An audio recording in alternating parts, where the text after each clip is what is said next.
All right.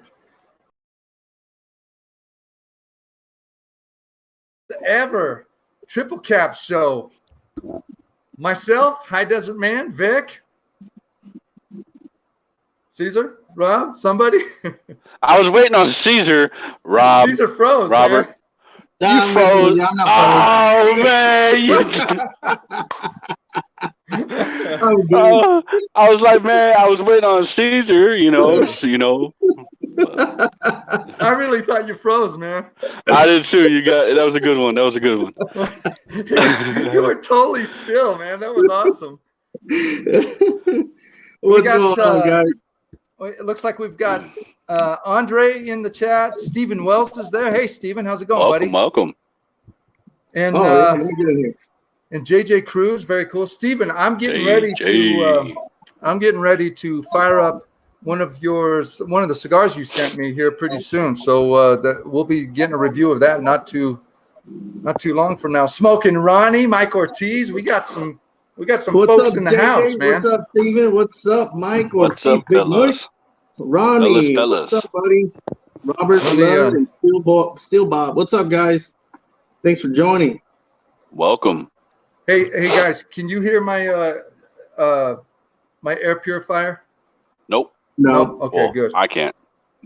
Very cool. All right, so we'll give it a few minutes for some more people to jump on and stuff. But man, what a crazy day today, Caesar. I talked to you this morning. We got and I told you it was snowing. It was real light flurries, almost like dandruff falling out of the sky or something, right?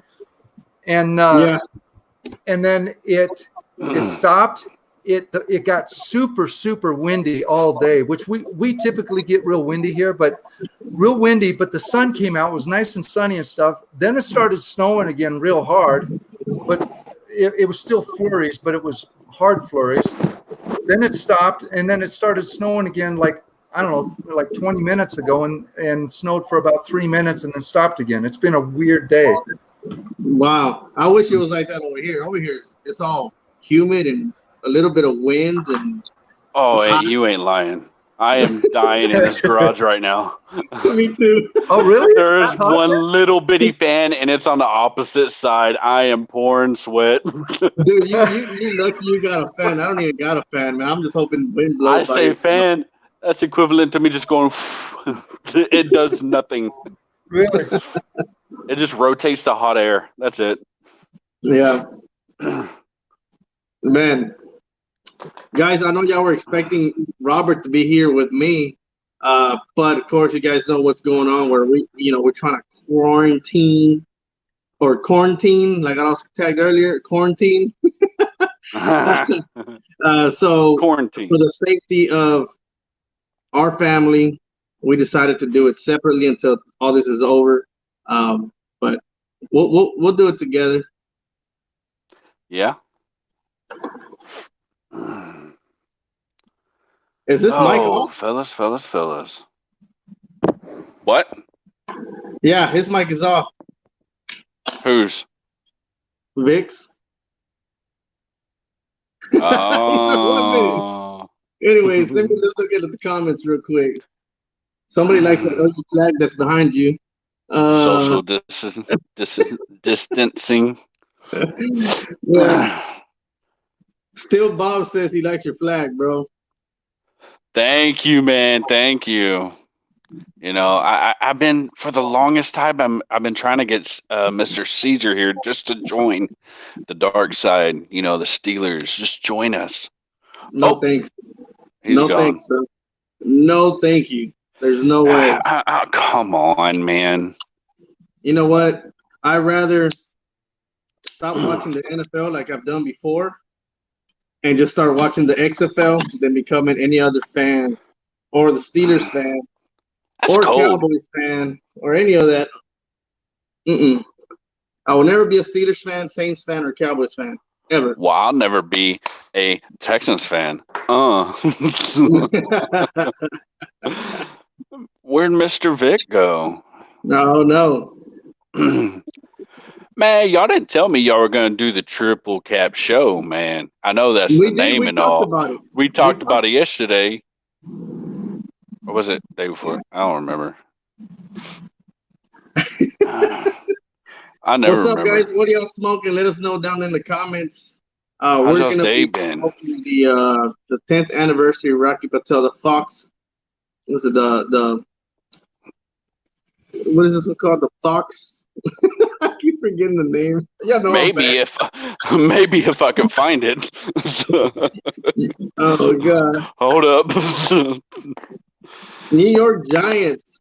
Stephen Wells said New York Giants. Yeah, we Big got it. Mike is saying he's smoking the Liga Privada number 9. Great cigar, bro. There you go. Nice choice. Wells, New York Giants. They're Are not you bad, kidding man. me? Hey, What welcome the back. heck, man? Must have gone on a restroom break. I don't know why my mic is dropping out. I'm telling you, it's pissing me off. But anyways, we're here, man. We're here. We're about to smoke it. Did you guys talk about the cigar already? Not really, We not much. You told know more about it what than we I do. were- So go ahead. Yeah. Okay.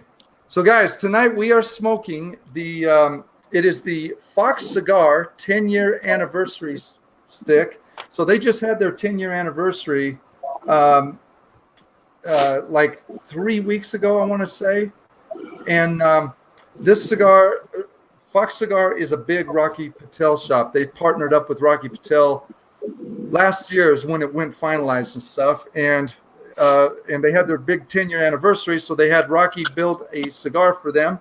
This cigar is it is a 6.5 by 52 Vitola. It's Mexican San Andreas wrapper, Nicaraguan binder, and Nicaraguan fillers from Jalapa and Esteli. And it's made at Rocky Patel's Tabacusa factory. So that's about it. And I totally forgot to do the intro, man. So let me do the intro real quick. The Triple Cap Show is live masculinity, 3 dudes, cigars, humor, and mayhem. The show is live every other Friday at 5:30 p.m. Pacific, 8:30 p.m. Eastern Time, and we already said our names, so we can skip that. And about 15 shows in, we'll get our crap together and know what we're doing. 15 shows.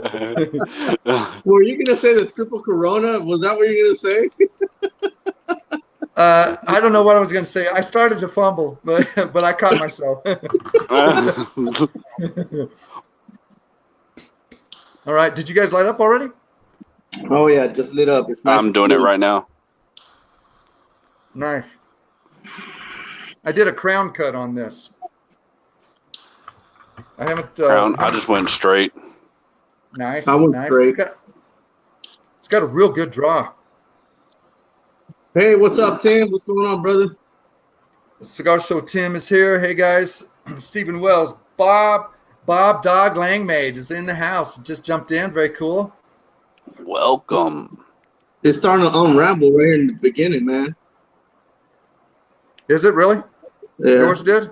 Mine looks good. My construction is good. I'm trying to lick it like if it's a joint or something.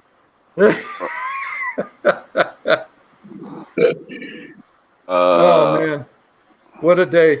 So you guys know Right. what a There. bidet Mine's is? doing it too. Is it really? Yeah. Oh man, guys, that sucks. These should have been in pretty good shape.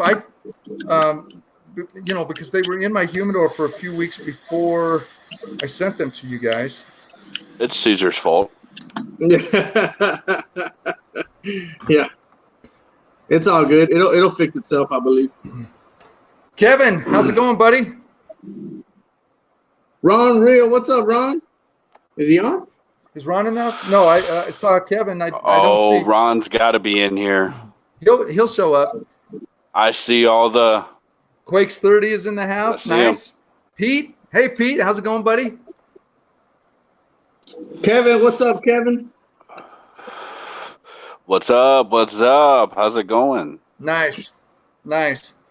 I'll tell you what. I'm not a Rocky Patel fan, but this is one of the most beautiful bands, and it's hard to do gold good on a band. But this band is freaking gorgeous. I really like it.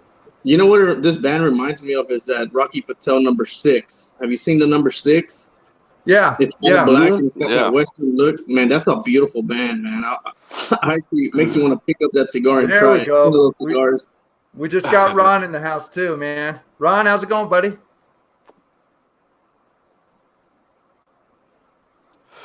It's real nice, though. The old days. See, since I'm on my phone, I got to keep switching back and forth, so I can't see the chat. Oh, don't worry. We'll take care of it. Between Caesar, we both have computers and stuff, so. Yeah, I'm not blessed. But I also know there's people that in here that will like to make fun of me. And I'll never see it. Yeah. Don't worry. We'll read them to you. So, do you guys know what a bidet is? Yes, I want one. A bidet. No, I don't want that. The toilet that squirts you in the blood? Ain't nothing. Oh my God. Okay, so check this out.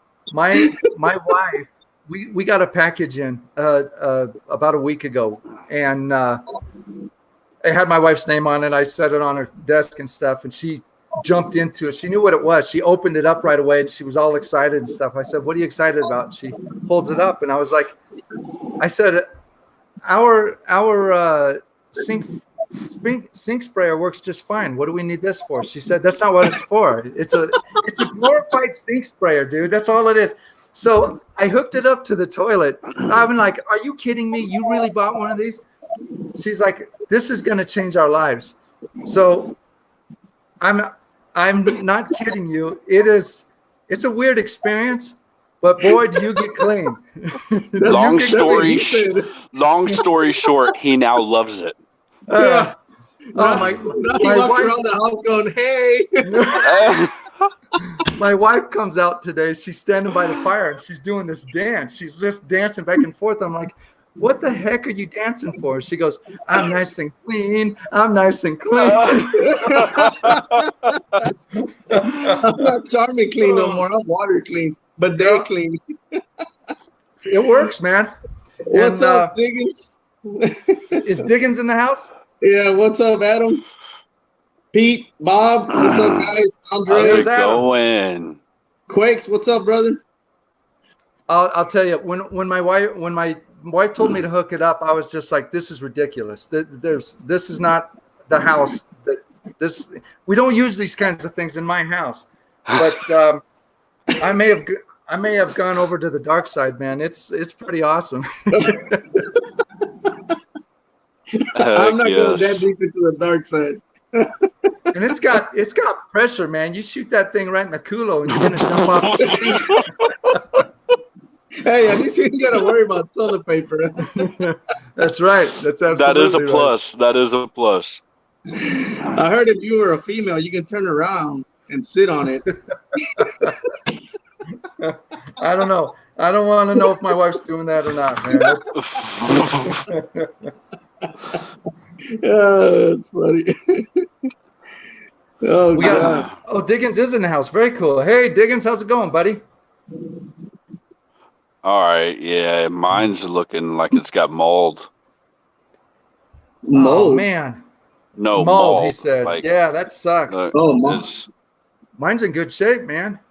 Mine's getting a little better. So what are you guys tasting here? What's your impression initially on the cigar? It's real smooth, man. I'm getting a lot of leather and chocolate. Are you getting some chocolate? Yeah. I agree. Very, very smooth. I'm getting the leather, not the chocolate. And it's smooth also on the retro hill. Got a little bit of spice, guys. I'm getting really a little nice. bit of leather, no chocolate, and a bit of cedar, and I'm getting a decent amount of pepper in the nose. So I think it's very. I don't. It's not. I get a lot of that chocolate in the retro hill. That's when I'm getting the chocolate in the retro hill. Oh yeah. Nice. Yeah, strictly leather for me. Like I said, I smoked this cigar once, but I was I went down to town for an appointment, and typically if I have to go down to town during a weekday, I still have to work, right? So I leave real early, and I find some place like a coffee shop or wait for Fox to open and then go to Fox, and I work from there, and then hit my appointment or whatever. But so the day that I smoked this, I was at the Fox location in Scottsdale, and I had a bunch of conference calls, and when I go to the Scottsdale location, I sit on their patio outside, and it's right by a busy street. So I'm constantly hitting mute and going off mute and stuff. So I didn't get to pay that much attention to the cigar.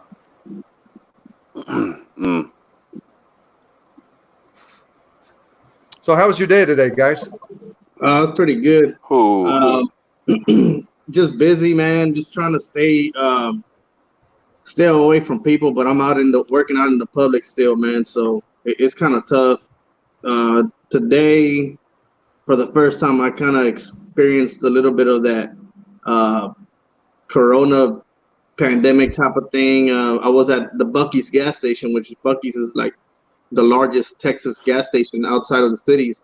And they actually had tape and squares where you had to stand and wait for you to, get yourself in line. And I had the cashier step away every time I got close to the register to pay. She'll step away till I was done, and then once I was done, she would step in and I'll step away, and it was just kind of weird. I was just like, man, this is some crazy stuff. Wow. It was the first time I was like, wow. But being around there in public, I feel like I have seen several people that are sick out there. I've seen people sneezing and coughing and actually looking sick, and I'm just like, man, what the hell are you doing out here, man? Like, you need to be inside your house. Right. You're the reason it's spread. We're trying to work and do what I'm supposed to be doing to help out. But right. They're out there just buying some donuts at the gas station and going home. And it's like, dude, what the hell? Yeah. Bob's out of Stay work till indoors, May, man. That's crazy. A whole month. Oh wow. Over a month. Sorry to hear that. That's crazy, man. So May. Wow. So today at 3:30 my time, Payson is the town that everyone from my area goes to for grocery shopping. That's where the nearest Walmart is. There's a Home Depot there and stuff. It's 68 miles. So Payson reported their first actual coronavirus case today at 3:30. How'd that feel? Oh, really? I got to admit, it freaked me out a little bit because if it went to Payson, this whole area in the central Arizona region where I'm at, that's sort of a hub town, and everyone from my town goes there on a regular basis. So it could be in Young anytime if it's made it to Payson. So I'm kind of freaked out about that. But my wife and I we're isolated as it is, but we're even isolated within my little community because we live over the creek and just quite a ways back from anyone else. So we got plenty of everything. So when she said that today, I was like, all right, we're not visiting anybody, man. We're just staying home. I just heard today that even our town in Deer Park, which is I guess a few minutes away from outside of Houston, it's Pasadena where Robert's at, and then it's Deer Park where I'm at. And I heard there was 2 cases in Pasadena and 1 case in Deer Park finally. And I was like, man, here we go. Here we go. There's the start of it, man. I'm telling you. It's probably the people that, whenever I got that package in from China, I had put it in my mailbox. It came from, I got it from my mailbox, put it on my curb. Okay. Next day, I open up the mailbox and it's sitting in there. I'm like, oh God, like what the hell's happening? So I wouldn't doubt it if it was probably that person. Whoever put it in there probably got it. Thanks. Yeah. And see, look, my job is, I guess you can say, essential, because my responsibility is to take the pallets out to the companies to be able to supply other stores with the merchandise they need. And those pallets, they need them to load up the trucks. So you guys provide pallets for all kinds of companies. You guys provide their pallets. Yeah, we build them, and we build them brand new, and we also repair them. So So we do that, and then we send them out. So that's what I'm doing. I'm driving out there, delivering these pallets, a large amount of pallets. So I have to be out there, or some of these places will be loading up their trucks by hand. That'll suck. See, and that's why I had the gloves on. The gloves on today. See, because I do the same thing. I drive pretty much all day. I deliver car parts and from like radiators, condensers, all that stuff.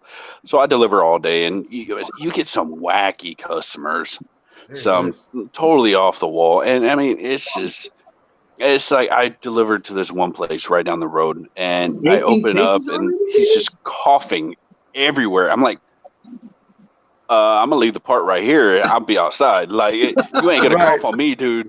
No. Dang. Well, I can't believe they got 18 cases already in Digging Space. When not too long ago they said it was just one. Man, oh wow, that's crazy, man. Well, you know what's so.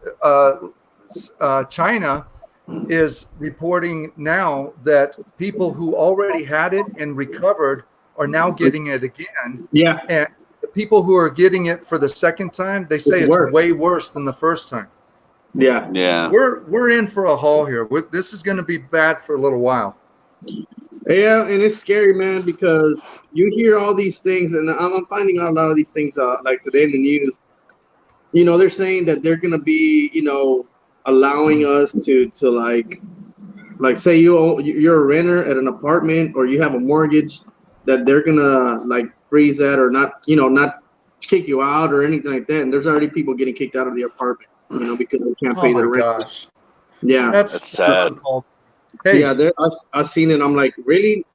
And some of them are apartments, like college students that have an apartment that's connected with their college, and they got kicked out of the college already. They can't go to school, so they know they can't pay their college. Damn. I mean, their apartment, and they're also getting kicked out. And it's like, dude, man, it's crazy, man. And that's what scares me the most, is not being able to pay for my mortgage and stuff like that. Yes, also getting sick, of course, because I'm out there, but I don't want to go through all that. I already went through it once. Kevin from Cigar Prop wants to know how many pallets you've stolen for projects at home. I can't, dude. I wish I could. You can't say, or you can't steal them. No, trust me. You would see homemade build stuff here, like a bench. Oh, okay. So I can't, bro. They got cameras and everything like crazy. They watch everything. Oh well. And a lot of that wood they bring in is brand new wood, and it's some nice looking wood. And I'm going, man, I want some of that. So Dickens already finished his Julius Caesar. He's going to have to grab another stick, it looks like. Oh, that's one of my favorite nice. sticks. That's a good stick. A very good stick. Yeah, that's a good one. This cigar's gotten a lot smoother. I'm surprised it's a Mexican San Andres. Yeah, I started picking up a coffee. Have you? Mm-hmm. Like fresh ground. Is there anything else? Just coffee and that leather still. No, I meant, is there anything other than fresh ground coffee? Is there any other such thing?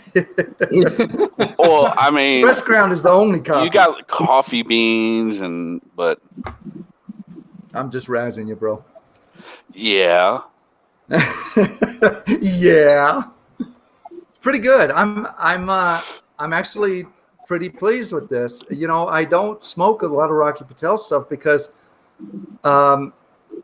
back in the day when I was working for DHL, around 2009, 2010, when the Decade came out and stuff, he was doing a lot of really good stuff.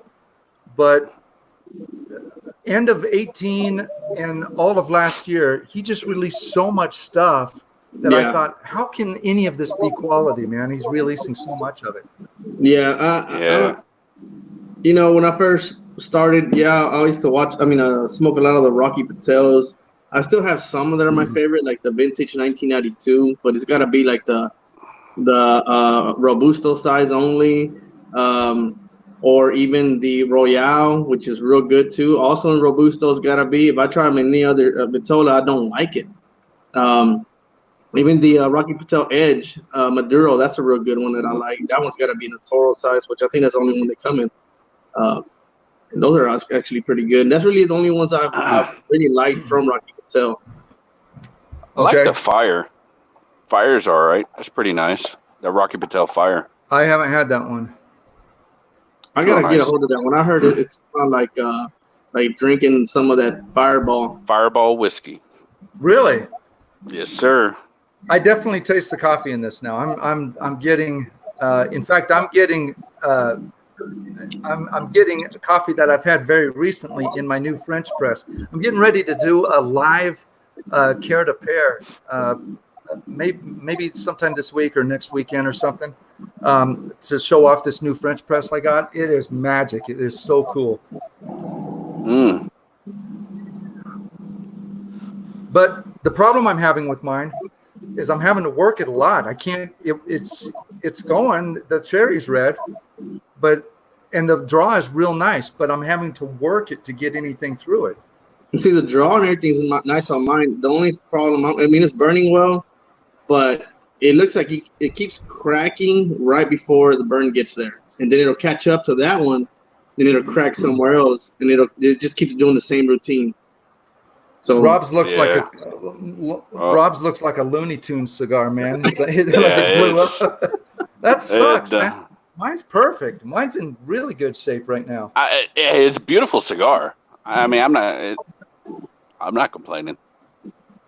Well, I shipped them with a Boveda, and they came straight on my humidor. So, Caesar, I'm putting it on you, man. You screwed up. I picked it up today. Yeah? So Caesar probably left him on the dash of his work truck for a couple days. No, I would never do that. Yeah, maybe this one fell out. He's like, oh, let me mark that one. That one's going to be his. It's only Rob. He can have that one. Yeah. Adam Stevens says he likes the sun-grown. If I can show it here. Ooh. There's a weird delay on my thing right now. The 2017 Crown Head Spagnolo. That I haven't had that one yet. Sun-grown was all right. I sent some 2017 Paniolos to a few people. I think I sent a couple to Adam, and I know I sent some to Kevin at one point. Kevin says, make a real nice cherry wood palette, stain it all nice and stuff. Oh, dude, I thought about it, man. All right, Tim, have a blessed one. Hooking me up with some wood, and he said he'll hook me up, but later on, he told me to wait. Oh, Tim, who's jumping? Got to go, brothers. Be blessed. Take care, Tim. All right, Tim, you have a good one, brother. So we, my wife and I rented. I've been dying to see this movie. My wife and I rented 1917, the World War I movie. We're gonna watch it. Well, I probably can't wait. Sunday is our relaxed day, and it's usually when we watch movies, but I don't think I can wait till Sunday. I'm excited about this movie, man. The movie was shot in such a way that it looks like the whole movie was done from just two takes, from two camera angles. The media said that it's one camera, one shot, one continuous shot, or one continuous shot through the whole movie. But there's a scene. There's a scene in the movie where the guy blacks out and they fade to black, and then they come back and they're at a different camera angle at that point. But the whole movie, I watched a documentary on how they shot the movie, because they had to do a ton of planning and a lot of just weird stuff to get this effect of looking like it was all done in one take. Huh. What's the name of it? 1917. 1917. I never heard of that. Yeah, it's a World War I movie. It came out late last year, and it's out on video now. I'll have to check that out, because I love like military. I love all those types. Like that's my go-to on movies, hands down. Okay.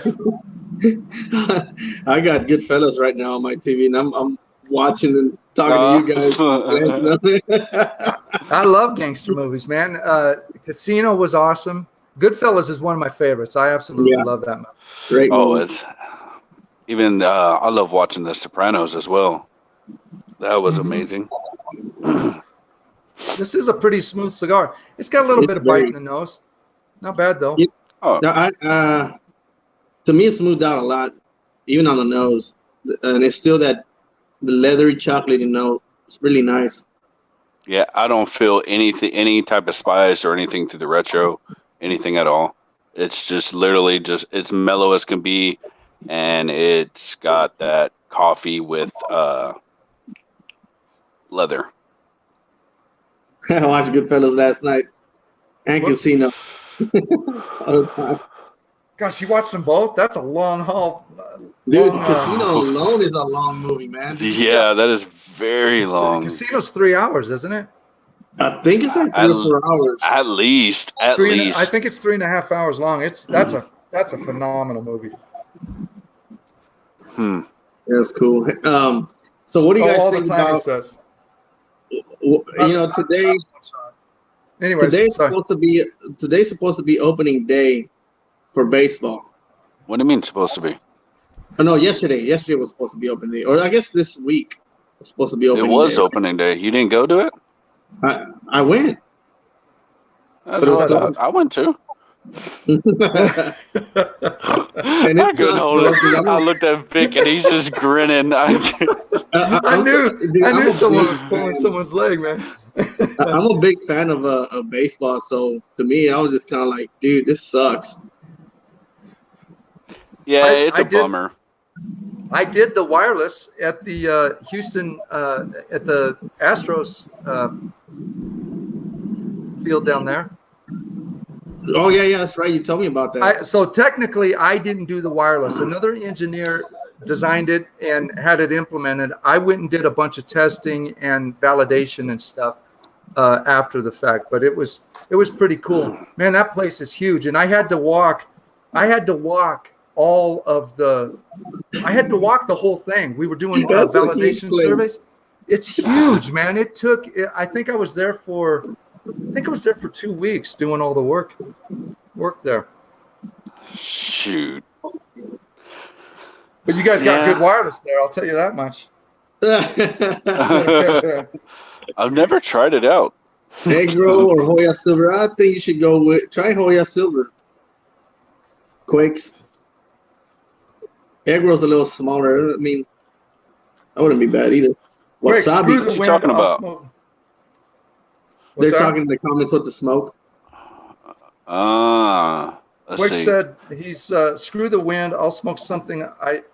What should I smoke? Egg roll, Hoya Silver, or what's the Nympha? Oh, now leave me the hell alone. That's the Steve Saka. Oh my gosh, smoke that one, man. Do that one on the show. That's freaking awesome. Oh, actually, I don't know how it is. I haven't had it, but I would like to have it. Smoke it right now. And let us know how it's tasting. Oh, right. Diggins is doing the wasabi. Oh, wasabi. Adam Stevens sent me a wasabi that it was buried in my humidor. I recently pulled it up to the top so that I remember to grab it and do a subscriber short on it. I've been wanting to smoke that cigar, man. I've never had it. Adam says it's pretty good. No, he's told me he's gotten boxes of them. Like he showed me like boxes and I'm like, yeah, so it's got to be good. I mean, well, I know everyone else has their own palate, this and that, but I think it's worth a try. I would Caesar has a whole truckload of pallets.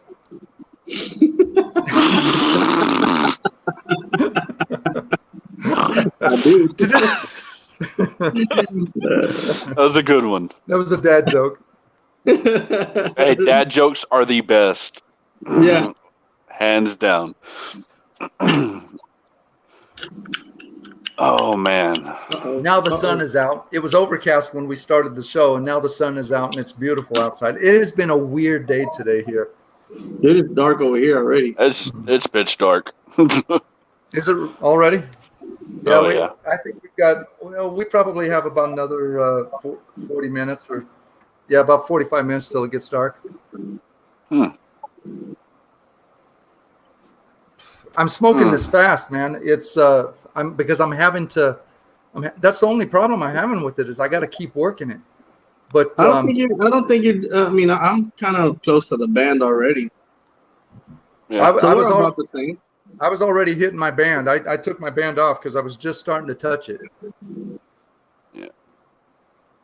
Good news Steven is says it's he's not on the unraveling. Yeah, yours is looking pretty good now.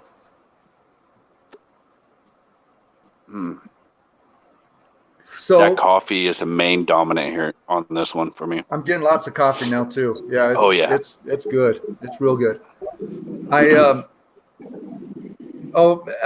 Adam Stevens is smoking a Paniolo right now. He's the one smoking the 2017.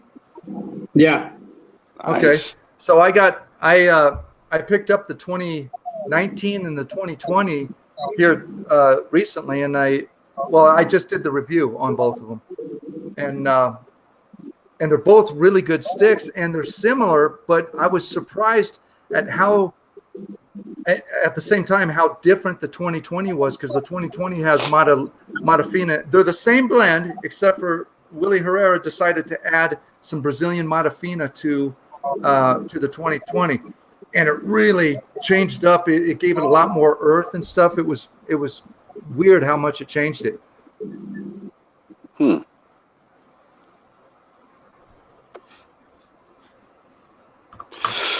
Okay, Vic, what do you prefer, like, cut wise?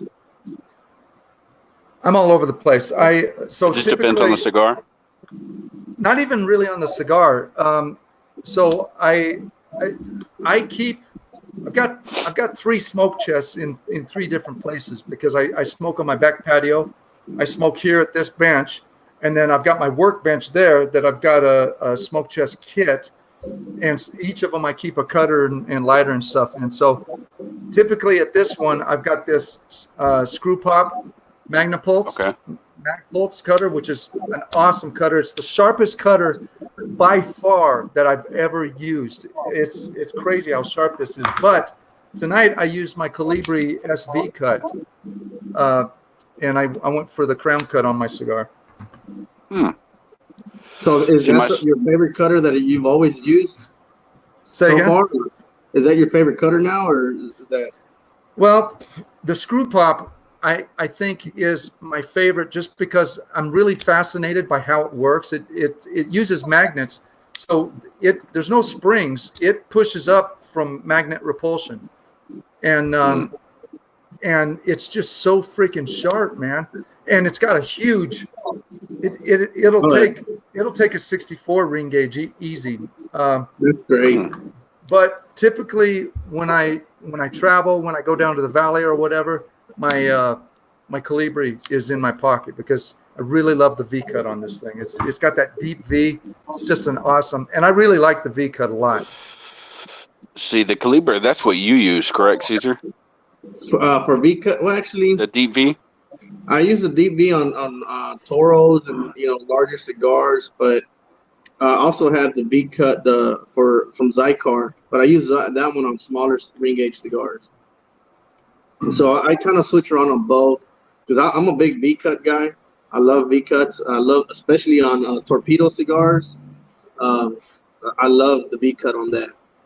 Yes, I love a V cut on a torpedo. That's in fact, that's probably most of the time I do a V cut, but sometimes I'll just do a straight cut at a slant. Yeah, Okay. that's what I do with a torpedo slant cut. I don't. I do a straight cut. If I'm not doing a V cut, I'll do a straight cut. But it's usually just a V cut, depending on what I got. When I smoked with Yanko Masita, so Yanko Masita owns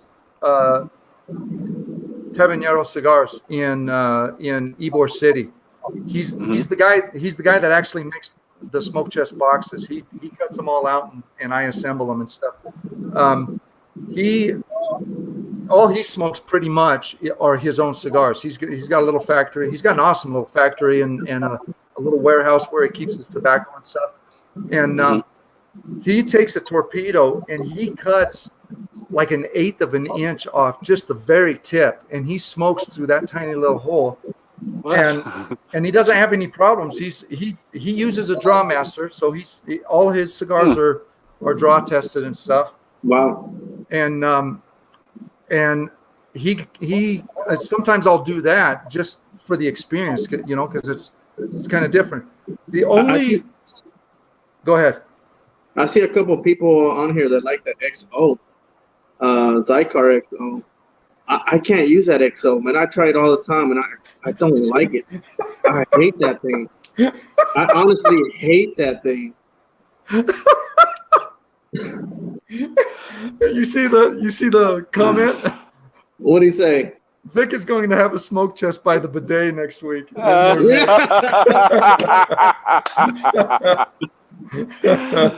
that's perfect. Oh my gosh, I'm doing a picture. I'm gonna do a picture of me. My wife is gonna bust me, but I'm gonna have a smoke chest on my lap, the bidet in my hand, and a cigar in my mouth. Oh, classic. That's gonna be awesome. Myself, I used to prefer punches, but my punch broke. So now mainly all I use is the Zycar, this one here. Yeah, I'm really interested in the new Zycar. It's like that, but it doesn't have the springs in it. It's just the no, it's got springs, but only one side. I can't remember. Anyways, Kevin did a review of it. I think Kevin showed something about it. The one I used a lot, and I still use once in a while, and I've used it a lot, and it's still sharp as hell, is the Cuban Crafter's Perfect Cutter, and it still works like magic, man. I love that thing. Oh, the Perfect Cutter, yeah. I always use that one when I'm smoke something that's a little more expensive, and I trust it. So I'll use that one to not damage my cigars. Mike says I'm going to start working from the bathroom. There you go. If I can get my wife out of there. My wife goes to the bathroom 80 times a day now. Got to make sure you're clean. Adam's got that Cuban Crafters also. That's pretty awesome. I love that. I love that cutter, man. And I got it during Father's Day, and I got it like half price. I think because they go for like around $35, $40, and I got it for like $20 or something like that. Oh, nice. Oh, that's a nice deal. Yeah, it was a long time ago, but they still do those deals once in a while. Gosh darn, what's Matthew Scaife? He won the Drew Estate giveaway I just did recently, and there was a Drew Estate Esteli Herrera Esteli Perfect Cutter in there. Nice. So he got one of those as well. For me, I'll just put this on the table. Perfect Cutter, right? Yeah, there you go. See what it does. There you go. I can cut off half the cigar. There's something about it, dude. I cannot use that thing.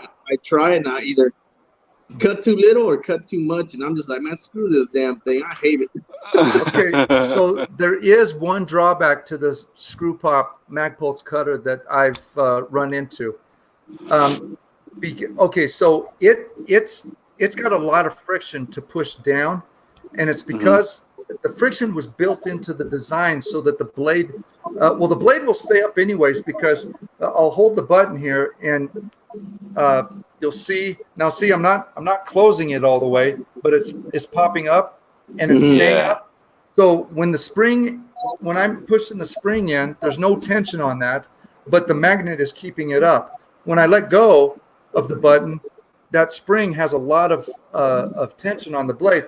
So the drawback is that when you go to close this, there's been a couple times where if I'm not paying attention, my finger almost slips into the hole. And when I go to close it, I keep thinking, man, I'm going to lop off my finger.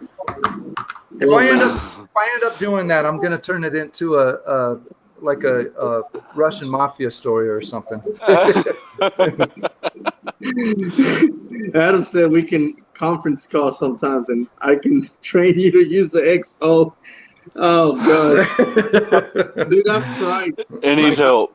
I'll use Roberts, and I'm like, let me try it again. And I'll grab it, and I'm like looking at it, and I'm trying to, I'll do it. It's just, I'll cut too much to where I don't like it, and then I'm like, all right, I won't do it next time like that. And I'll cut too little, and I'm just like, man, screw this damn thing. I hate it. Right. I mean, I love it because I think it's a damn good cutter. 2, it was free, and you Oh, you got it for never free. paid free. Wow, You that's could never- a $100 cutter, man. Yeah.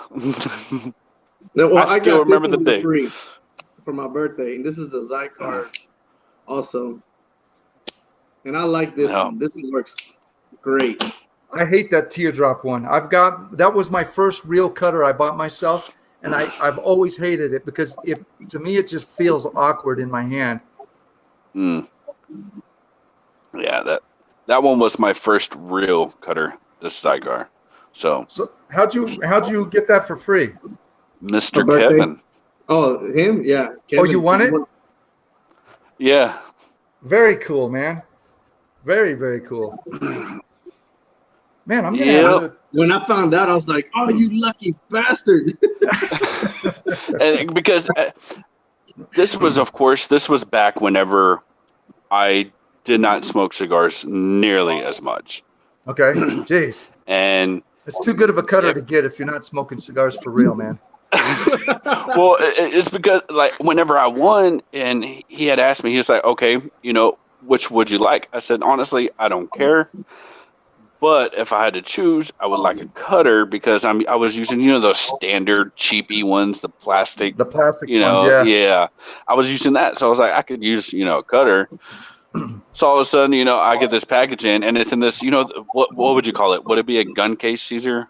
That one that it came in? Oh God, yeah, it's one of those kind of like one of those. It was what do you call it? It's almost like the Pelican case. But Zycar, I believe. Yeah. Oh, that's what Kevin sent it in? Yeah. Yeah. Okay, cool. Yeah. Well, I don't have that case no more, but I got the cutter. What happened to the case? Like I said, this was whenever I did not know about cigars. So me, I did it for a good cause. My buddy, which is overseas, he's deployed right now. But I sent him a care package, and I really didn't know what to put it in. And I had this, this case here. So he got a nice case. That's cool. So, I mean. And was it a cigar case? You put some cigars in it and stuff, or what? Oh, yeah. I loaded it down. I think I put like maybe 10 to 14 cigars in there. The next care package I send out to someone is going to be one of the 5-fingered Pelican cases with a bunch of toilet paper in it. Yeah. Just so I don't need my toilet paper anymore. I've got a bidet, so. Hey, there you go. No toilet paper. Have you seen that travel? Kevin, have a good one. Oh, Kevin, man, nice seeing you, brother. Thanks for stopping by. Take care, Kev. Thanks for stopping by, bro. Have y'all seen that Pelican case where you can hold several cigars in it? Like 5 cigars, those small travel ones? I haven't seen it, no. You're talking about a real Pelican case or like the Zycar thing? No, a real Pelican case. Okay. It's not made for cigars, but people are using it for cigars. Oh, yeah, because it holds cigars and stuff. Yeah. So but like what you do? One. Yeah, sort of what I do with the OtterBox. Kind of like what Diggins does with the OtterBox as well. Oh, I was talking about your other one. Your what is it called? The big one. Isn't it a Yeti? Oh, yeah. Well, I got a Yeti that I put a bunch of cigar boxes in there. No, not that big. I'm talking about a small travel one. Oh, okay. I was gonna say, how do you fit that Yeti in your pocket, man? No, easily. Man. I got that for my birthday, man. Is that a Yeti in your pocket? Or are you just happy to see me? I'm very happy. Oh, man, if that Yeti was in my pocket, that would be a pretty messed up. There's something wrong with you. Is it one of the full size ones? It's actually one of the ones that came out sometime early last year, and it's got a seal on it, so it can hold all the humidity inside. It's not a cooler. It's more like a travel You can stick a bunch of stuff in there. You don't have to worry about water getting in it, and it locks seal tight. It's got that seal in it, so it's tight. So I ended up getting that. It's very insulated. Very, and it's very rugged. It's real nice, man. And I put all my cigar boxes in there. Like full boxes of cigars and stuff. You use it as a. Wow, that's an expensive humidor, man. That's pretty cool, though. Yeah. Well, I got it for my birthday last year, so I was like, all right. And then that's nice. Started getting boxes, and I started throwing them in there with humidity packs and all that stuff. So it works great. I'll do a review on it pretty soon, so you guys can see what I'm talking about. Nice. So Crown Heads has announced 2 new cigars that I am going out of my mind for. I can't wait. So this year is the last year, ever since 2014, for the TAA show, the Tobacconists Association of America. They've done a TAA exclusive cigar, and they call it the Angel's Anvil. And they've released one every year. This year is the first year that it has a different name. It's called the Lost Angel, and they're calling it a prequel to all the other Angel's Anvil cigars that they've done. And it's also their last TAA cigar that they're doing. I guess they're done with that for now, for whatever reason. I seen the label on it. It looks real nice. It looks really cool. I'm excited about it. Then the other one, and this one should have people stoked. Anyone who has smoked the Crown Heads 4 Kicks. So when the 4 Kicks came out, they did that with Ernie Carrillo, and they whittled it down to 3 blends that they liked. One blend Ernie Carrillo liked the most, and then the other 2 blends John Huber and Mike Condor liked the most, and then one of those 2 blends were picked as the original 4 Kicks. So they announced that they're releasing another 4 Kicks, and it's the original blend that Ernie liked the most, way back in 20. This is going back to 2012 or something like that. And it's got the 4 Kicks band, but it's blue. It's like almost like a baby blue on it or something. It looks really cool. Oh wow, okay. Man, that's awesome. I want to see how that one's gonna look. You've seen it. I haven't seen it. I can't wait to see it. Yeah, and I think that one starts shipping. I think they both start shipping in April, man. So they should start hitting stores here pretty soon. Can't wait to try it. you could see it all you want. I want to try it. Oh yeah, definitely. I'm smoking those things. I'm buying some of those for sure. Yeah, I think the Lost Angel will be a limited release, but I believe the new 4 Kicks is going to be a regular production cigar. So that's going to be pretty cool. They're going to have like 3 different regular versions of the 4 Kicks now, and then their annual limited releases that they do as well. Yeah. Now, which one's your favorite Crown Head cigar? I know you're a big fan of Crown Heads. What is your favorite Crown Head cigar? My favorite Crown Heads all around? Yeah. The La Coalición. La Coalición. Oh, I love that cigar. I'm smoking a lot of those right now. But man, it's hard to say because I literally Crown Heads is what I smoke the most of, and I've got probably close to 45% of all of my cigars are all different Crown Head stuff, and I probably have somewhere in the area of 12 to 1,500 cigars. Oh wow! Oh wow! Yeah. Yeah, I'm not that close. I ain't got that many. I got a few humidors, but it don't hold that many. Dude, I got upper doors and cooler doors and my humidors. It's a mess. I really want to consolidate into one big cabinet sort of thing. I'm thinking about getting a big. I think New Air has a bigger one than their 450. I think they have like a taller one. I'd like to get something like that, but they're pretty expensive. So I don't know. Kind of those tall fridges. Yeah, I mean, just because I'd like to have all my stuff in one place. What'd you do? Right? Did you ash? No, You dropped ash. get the hell out of here. What's he doing? What are you freaking out over? If it's a bee, don't you hit that thing, man. I don't know where it went. What was it? I don't know. It flew in here and it almost attacked me. Oh my gosh. Man, that's funny. Oh, man, one of my goats hit me today in the arm. My arm is swollen right across here. Oh, man. It is so sore, man. She hit me hard. We've got our two older goats are sisters. And then one of them had a baby, and the baby, she's not a baby anymore. She's getting out of adolescence, and she's starting to become an adult. So it's time to butcher her.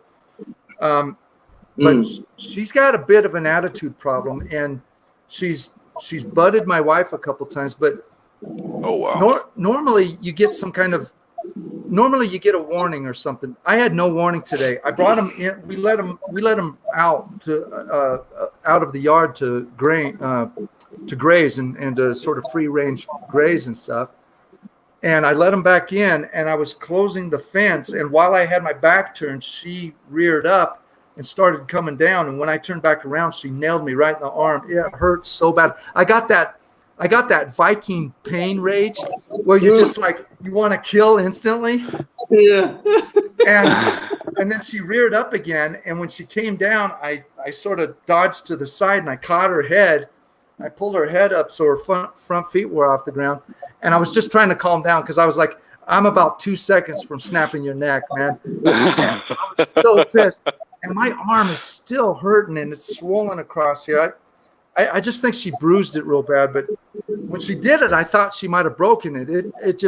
I just about went to my knees. It hurt so bad, man. Yeah, that thing would have been wow. that thing would have been on my smoker by now.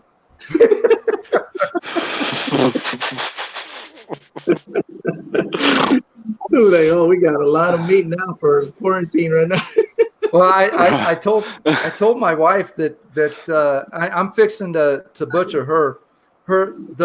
So not her mom. Her mom is a sweetheart. We absolutely love her mom, and her mom is the one that we milk because that's where we started getting our milk from. But she's a real sweetie and stuff. But Mo, the other adult, used to be like that. But Mo has really mellowed out. I think it's because she's gotten so fat. Because she used to bully the other two goats a lot to get all the feed. Now she's so fat that she can't really move herself around too well. So she's mellowed out. But Poppy's got an attitude problem, and so I'm fixing to put her in the freezer. There you go. Hey, make some barbacoa out of it. Some what? Barbacoa. barbacoa. You gotta say it the white way. Barbacoa. Barbacoa.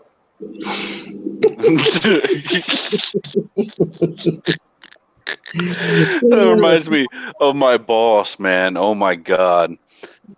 We have a place that we deliver to a lot, and it's called Jaramillo. Okay. And he's like, can you take this part to Jaramillo? I'm like, what is Jaramillo? Jaramillo? I'm like, Jaramillo. Never heard that one before. It's a last name. Jaramillo. What is that? What's the real pronunciation? Jaramillo. Jaramillo? Yeah. It's got Did you hear the two L's. little trill I did on the R? I actually rolled my R a little bit, man. I felt like a Mexican there for a second. Oh man. That's funny. Oh man. Oh yeah, that birria is real good, bro. That is real good stuff. Which one? He's talking about some delicious birria. What is that? It's it's hard to explain. It's I don't a even know what that Mexican is. way of cooking that goat. Is that it takes real a while. fast? I The what? seen a thing where they dig a hole and put like leaves on it. Yeah, Is that it? it's basically yeah. You can Oh, make okay. yeah. Dig a hole, leave it there 24 hours, maybe a couple of days. It depends on what you're doing. It'll cook by itself inside that hole. Oh, nice. Yeah. I could So do it, there's man. a certain way you got to do it. It's not just throw it in the hole. There's a certain way you have to do it. Well, yeah, Yeah. you gotta line basically you line the hole, right, with some big leaves or whatever, and then you gotta start a fire in there and get some good coals, and then you Yeah, get coals. Yep. cover the coals up, and then put the animal in there, Yep. and then cover that up with a bunch of leaf material or whatever, and then bury Yeah. the whole thing for Yep. 18 hours or whatever. Yeah. That's You pretty got good. that camera thing on your. You got a bunch of words over your face. Yeah. There There you you go. That was the one problem when I was reading the reviews on this camera. The one thing that they said you can't do, I guess there is a way to do it. I haven't figured it out yet though, but it will only record for about 30 minutes, and then it puts up a thing saying, hey, you're about to stop recording or whatever. Yeah. So I just got to hit the record button again. Yeah, Ronnie, I've had it. You're right about South Texas really cooking it to go. That's usually where I eat. My goat is down in the valley in Texas or down in Mexico. You know, what I like when I go down there, especially in Mexico, man, they make a big old party, man, whenever we go down there. They'll have fresh goat. I mean, we'll get there, and that same night, man, they already done butchered a goat and a cow, and they got tamales, pozole, they got fresh chicken. I mean, I'm even out there helping them out, gutting them out and stuff. I love goat. Man, Adam, send it to me, dude. I love goat curry. I'm all about that. That's awesome, man. I've never had goat. You've never had goat? It's okay. So goat is an interesting meat because goat actually is really, really good meat, but you have to kill the goat. You have to dispatch the goat before they get too old because they get real gamey when they get older. Yeah. And another thing is you cannot keep your female goats near a buck. And when I say near, I mean like even if the pens are separate, you have to have a male goat pen. Like we won't have a male even on my property because the male goats have a really, really strong musk, and that their musk will taint the milk from a female goat. It'll taint the meat. It taints everything, and it gets real nasty. Really? So you don't want to have a male goat near your females for any longer than just breeding. Yeah. And then the other thing is of course to dispatch them really fast. But I've heard that the best way to dispatch them is to do it like they do in Africa, punch the artery in the throat and just let them bleed out. Yeah, that's what we do. That's what we do. Or I remember when I was a little kid, they used to make me chase the chickens. Yeah. And grab them from the neck and then twist them and do this. Doesn't So work. Yeah. It doesn't work, dude. Oh, it worked. Okay. I have a freaking horror story for you guys. This is Time out. Hold on, real fast. Go ahead. Anyone notice that Caesar was just talking about choking his chicken? Like that? I wasn't going there, man. I wasn't going. Yeah. I got a gruesome Anyways. story for you guys. If you have a queasy stomach or something, you might not want to listen to this part. I think I know what you're trying to talk about. We have some neighbors that they lived up here and they had a place down in the valley, and they were going back and forth between places. Anyways, they ended up with a bunch of roosters, and too many roosters, and they needed their roosters taken care of, and the woman's husband couldn't come up for whatever reason for a while. So I said, well, what if I come over and take care of them for you? So I got 3 of the roosters. I killed 2 of them pretty much doing that method, and they died, and it was fine. The third rooster, it took me forever to catch this rooster. I finally caught him, and I did that, and I thought he was dead, man. I thought this rooster was dead, so I'm carrying him back to my truck because I was going to take him home, and they said I could keep him, so we're going to put him in the freezer. I'm walking back to the truck, holding this thing by the neck, and it's just totally lifeless. I throw it in the truck, and the thing freaks out, springs to life, starts flopping all over my truck and stuff. So I caught it again, and this time I stood on its wings and I jerked up on its neck. And when I pulled up on its neck, I felt it was gruesome. I felt the neck like disconnect and stuff. Yeah. So I throw it back in the truck. It flops down and stuff. Pam and I jump in the truck. We start driving home. Pam says, "I think I hear something in the back of the truck." I was like, "No, you don't hear anything. There's no chickens are alive." All of a sudden, this thing bursts up to the front of the truck with us. We're freaking out, man. This chicken's flapping all over the truck and stuff. So I took it. Oh, I forgot one part. It took 3 attempts when I was at the person's house. The third attempt, when I was walking back to the truck and it started flapping again, I took it, I held it by the neck, and I hauled off on a tree and I used it as a baseball bat against this tree. Okay, so we get home. I pull up to the barn here to butcher the chickens. I open the back door. This chicken freaks out again, flies to the front of my truck, covers my whole dash with crap. It crap everywhere. I was like, "You've got to be kidding me!" So I managed to catch it again. I had my knife on me. I just held its body under my arm, grabbed its neck like this, and I freaking sliced its head off. I was like, "You're not coming back from this, man." They're still kicking whenever you do that, man. They're still running around and kicking. This thing was full on alive, dude. It was I don't know. And that last time in the truck, it was running around the truck. Its head was all tipped over. Yeah. You know, I was like, "What the heck is with this possessed chicken, man?" Usually what we used to do is we'll crack their necks or whatever. When I'll crack them, we will leave them sitting there in the front yard because that's where I'll do it. And while they're doing other things, getting all the other food and all the corn, we would wait a while before we went to go get them because they'll still flap around. They'll get up and run around the whole yard with the head all flopped out on the side. That's crazy.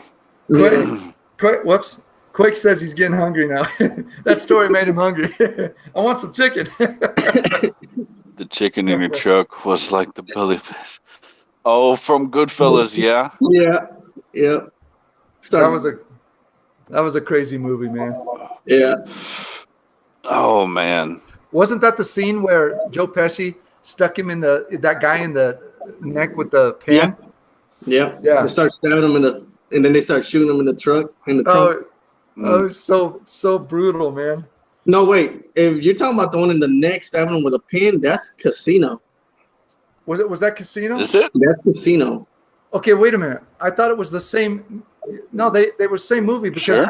the guy, Billy Bats in the trunk of the car. That whole scene started off with Billy Bats saying, "Go home and get your shine box." Yeah, but on that one, he didn't stab him with a pin or anything. He just went up to him behind him and started stabbing him or whatever and beating the crap out of him inside the bar. But they were in the same bar though. It was before. Wasn't it before that he stuck the guy in the neck? When he stabs him in the neck, it's in Casino where okay. He's talking to Robert De Niro and the guy's talking. He's like, "Hey man, your pin's right. Is this your pin?" And the guy starts talking shit. Yeah, what's it to you? Yeah, and he grabs the pin and he just starts stabbing him in the neck. Okay, yeah. Man, oh, such gruesome scenes, man. Yeah. Man. I'll tell you, this cigar, man, it's really a good cigar. It is. It is. Coffee and cedar for me were the prominent notes, and the spice. It's super smooth in the retrohale. The spice kind of comes every once in a while, but it's pretty stinking smooth. I don't know if it's just me, but I mean the spice did come back. I got a lot of leather, but I'm also getting. I don't know if it's just because we're talking about food, but I'm getting that charcoal note, like a fajita, seasoned fajita. When you get that, when you burn it a little bit, right? That's what I'm getting. Yeah. Okay. Really? Okay, that's pretty cool. I'm getting like a graham cracker. You're getting, dude. You get graham cracker more than anybody I've heard smoke cigars, man. You must be eating graham crackers before you start smoking or something. We don't even have graham crackers. I had graham crackers in a long time. I love graham crackers, man. That's funny. But I don't like the ones with the cinnamon sugar on them, and so I just like plain graham crackers. Look, at least I'm not the one that's getting like grape and stuff from a cigar. Hey, I get grape sometimes, not all the time, and it's not always the same grape. Sometimes it's artificial grape. Artificial grape. You guys remember that cartoon Grape Ape? Oh, were you guys even around back then when Grape Ape was out? No, I don't think so. I'm not that old. Never heard of her. Grape I'm Ape, a young man. buck. Probably no one in the chat room remembers Grape Ape either. That's showing my age for sure. My wife told me today. She said, Vic, you got to face it. We're getting old. And I was like, I swear I'm still 20 years old, man. There's no way I'm getting old. But my body tells me otherwise. Oh, Adam says he's like, I wish I was there with you guys. I'm a big casino and Goodfellas expert. Yeah, Adam's got a good recollection of stuff. Did you guys know that the movie Casino, it's an actual true story, and Yes. the casino is actually from that casino called Stardust in Vegas. Yep. It's the whole story of that casino and all that. Well, Stardust got demolished. Yeah. In the 90s, if I remember correctly. I remember watching the footage of them bringing that down. That was I think it was like in the mid 90s or late 90s, because they closed it down, but they didn't demolish it after a while. And they were actually making movies in that casino several times. It came out in several movies. But I know that story is actually real. If you actually look it up, you'll see the real owner of the casino going through what Robert De Niro goes through. It's almost similar on some of the scenes, even what he's wearing. I'm like, man, they really researched it well. Yeah. Oh yeah. Down to his glasses. He wore the same type of glasses. Those big freaking Elton John looking. Yeah. things. They did a good job with that movie.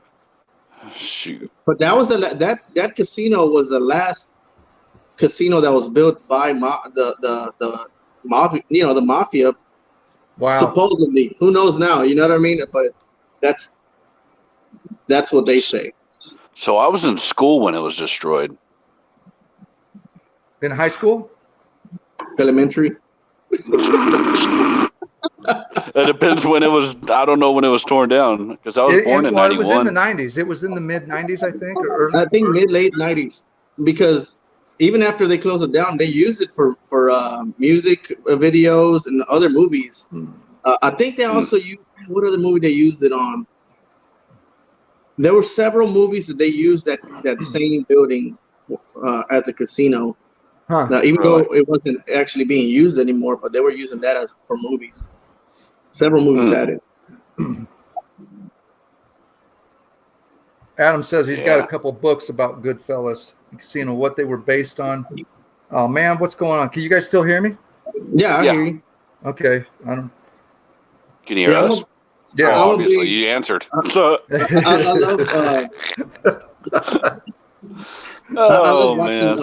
love watching all these movies like that, man. I do research and start looking at stuff, and some stuff I already know.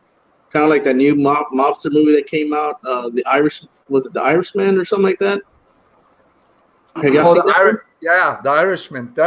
So that was the movie about how the guy that was the head of the union that got the union. The union, started, yeah. What the heck was his name? And he disappeared. Nobody knows what ever happened to him. Yeah. Oh, that was a good movie. Did you on Netflix? I haven't seen it. Yeah, I saw it. And that's a true story too. Yeah, it's slow. It's kind of a slow moving movie, but it's a really good one. Yeah, I sat there and smoked like 3 cigars watching the movie. Really? I'm about to bust out the old DVD player after this. Well, that one's on Netflix. It's a new movie. It just came out not too long ago. Yeah, The Irishman. Yeah, The Okay, Irishman. so I'll watch that, but I gotta. It's got Al Pacino. Oh, Robert De Niro. I love Al Pacino. Yeah, it's got Al Pacino, Robert De Niro. It's got what's his name? God. Weren't you telling me about this?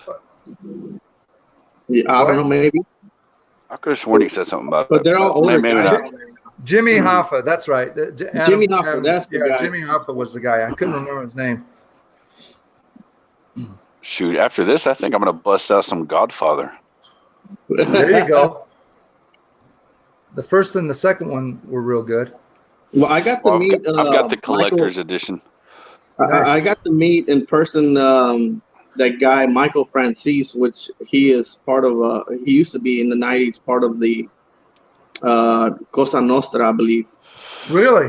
Yeah, he was one of the main. I guess he was like not the boss, but he was basically like a boss, and he made him a lot of money. And he's one of the guys that are still alive. But I got to meet him in person. Pretty cool guy. Where'd you meet him at? School. Here in Houston. He was down here in Houston. Oh, that's great. For what, man? But like a book signing or something? Yeah, a book signing. I got his book That's and pretty everything. I got to see. He had a little thing where he talked about his past. It was pretty awesome. I got a picture with him. Shoot, I got to meet SOA, but it was from a distance. Who? Sons of Anarchy. I wasn't about to pay hundreds of dollars for a freaking picture when I could just zoom in. Oh yeah. Well, I didn't pay nothing. I mean, I bought his book and he signed it. Oh yeah, well yeah, that's different. Like I've seen all these at like Comic-Con and all that. Yeah. Which have y'all ever been to Comic-Con?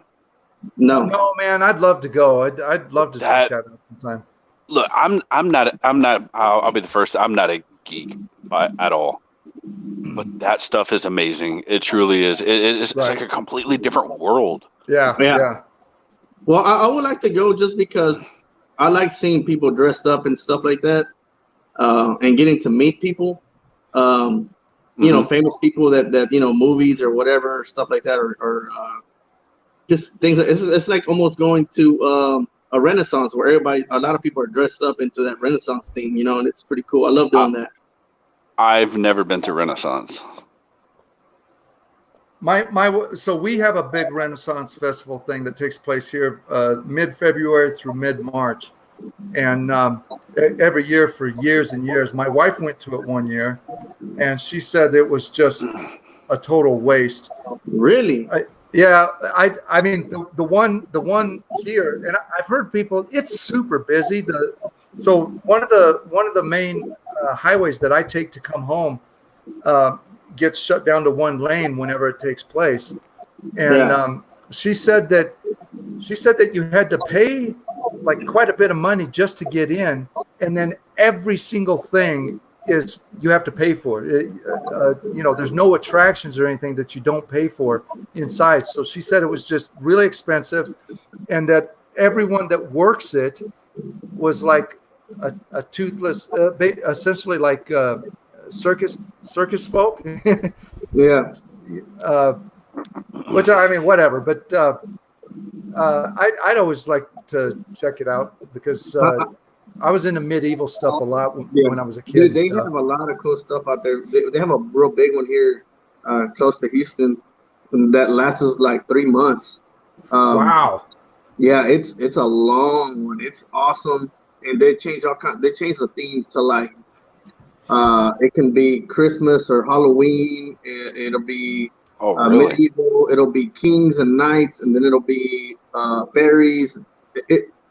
But usually, no matter what, when you go, there's gonna be kings and knights, no matter what, and stuff like that. So Fairies yeah, fairies, dude. at a Fairies. Renaissance. Yeah, they got like a fairy theme. It's crazy, bro. It's crazy, but it's That's a lot the of one you fun. went to. No, I haven't gone to that one yet. I see it now, Mr. Cantu the Fairy. I want to see Caesar in his fairy costume. The Tex-Mex Fairy. No, you would never catch me. That's awesome, man. Yeah, No, it's fun, dude. And the cool thing about it, a lot of people are in character. Even the people that are in stores, like at the little shops, they're in character. They're dressed up and they'll talk and everything like in character. It's like it's awesome. It's awesome. Yeah, that's pretty cool. When especially the people that get really into it it gets crazy. I mean, they know the history. They know the different. My wife and I watched a documentary on this big event that takes place for like the past 50 years or so in Pennsylvania. It's called I can't remember the name of it, but a lot of the people could, like, they've got several different time periods that show up to this big festival thing, and it only lasts for 2 weeks, but it's massive. They get like just the people that show up and camp there and stay there. Yeah, they do 10,000 people, and they put on these big battles and everything. But like some of the people know. Like they'll look at someone and say, well, that's from this time period, whereas what I'm wearing is from this other time period. And so it's crazy. They even have the one where, what is it called? What is that theme called? I can't remember it right now, top of my head. I know Kevin loves that type of theme too. Adam, I don't think it was called the Scarborough Renaissance Fest. No, Ren Fair. It wasn't called Ren Fair. It was called. It started with a P. There's a documentary on Netflix about it. It was pretty interesting. There you go. What's that? Steampunk. Yeah. Well, steampunk is different though. That's really from the industrial age. Yeah, but they'll have like a theme that's a lot of guys will show up in that steampunk costumes and stuff, and they'll have shop where they sell that stuff.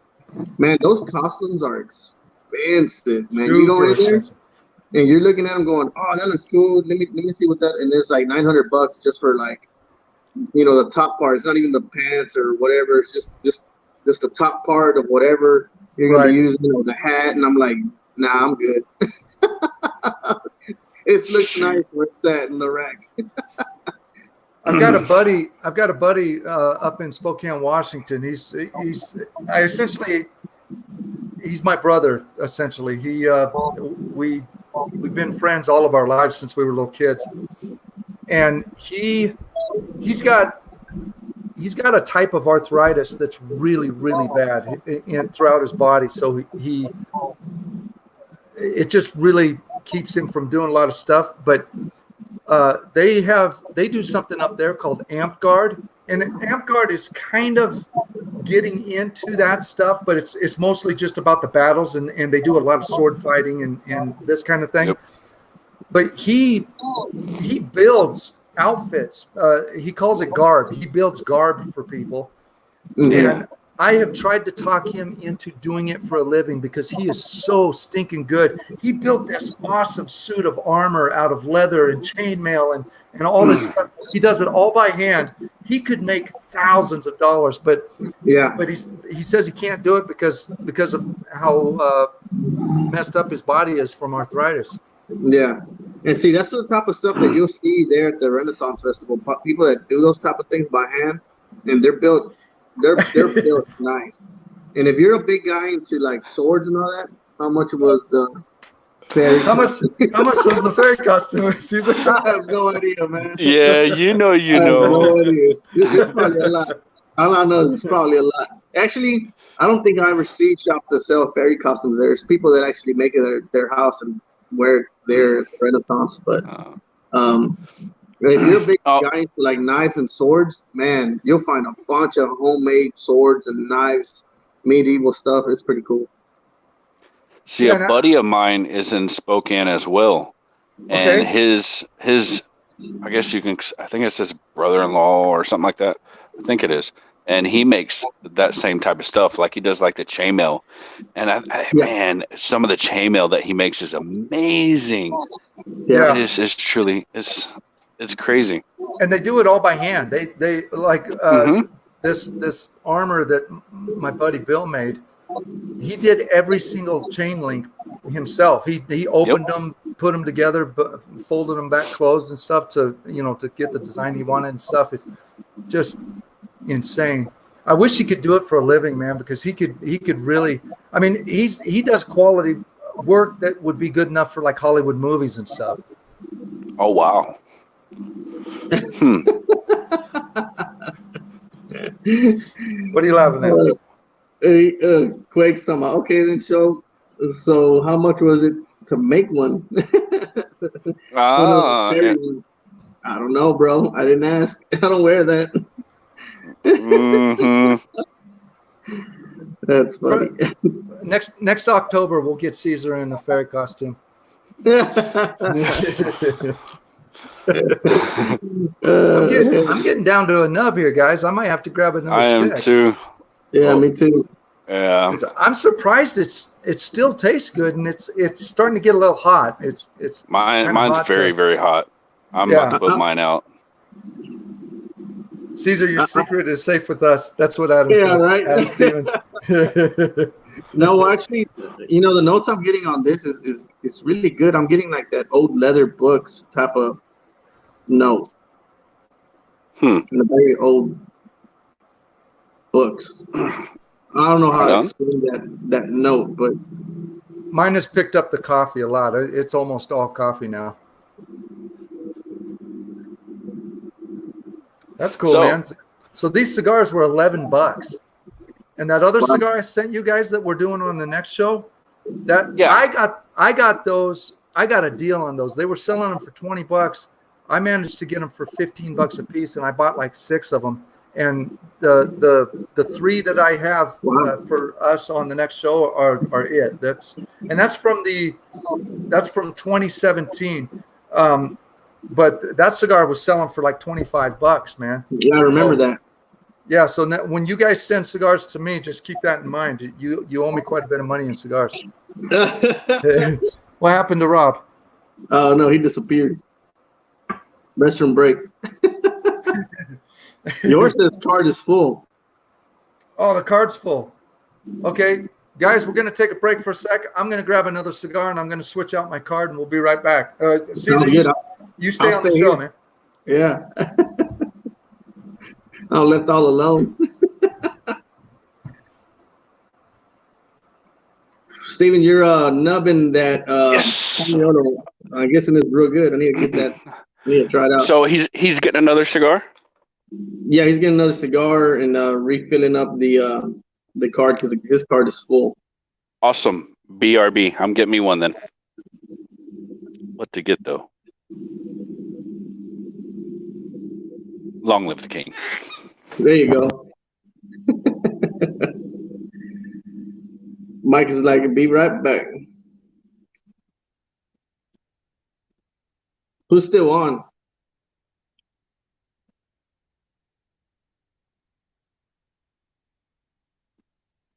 What to get? Ronnie's still on. Mike just left.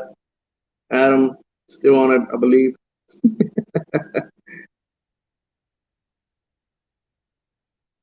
Oh, Mike's still okay. I thought you'd be right back.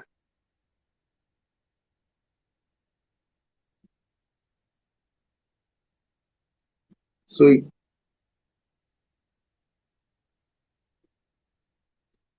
I'm looking over here because I'm looking at the comments on my laptop.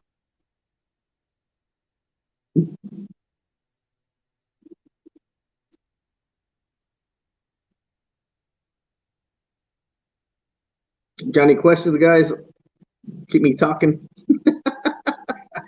In case y'all were wondering, I am drinking some Black Label Johnny Walker.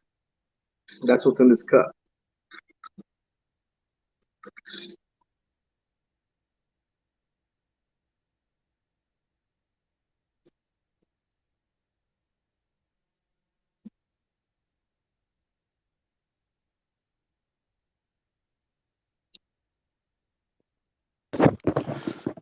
Oh, I love Black Label. It's one of my favorites. Besides, All right, fellas, I'm back. Jack Daniels.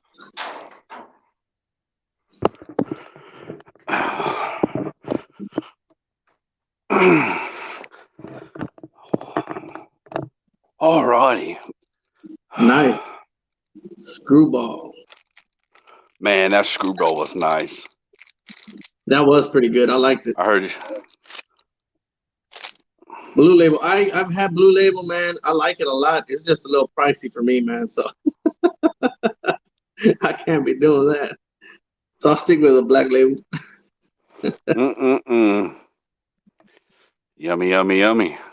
I actually, you know what? We did a review. It was me and JJ did the review of the Blue Label with Opus Exile City. Yeah, that's whenever they totally ignored me and didn't want me to come join them. Yeah, no. They said screw Robert, and we don't want him on here with us. No, you weren't able to come out with us. I wasn't invited.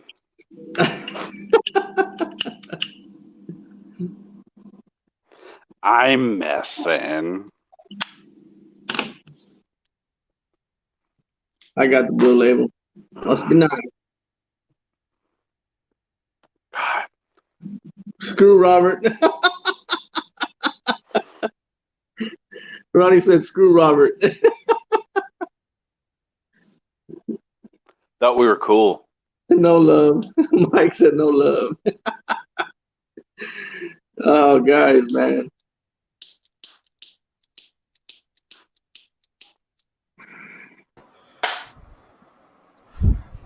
Adam said that the McAuliffe you sent was pretty good, Robert.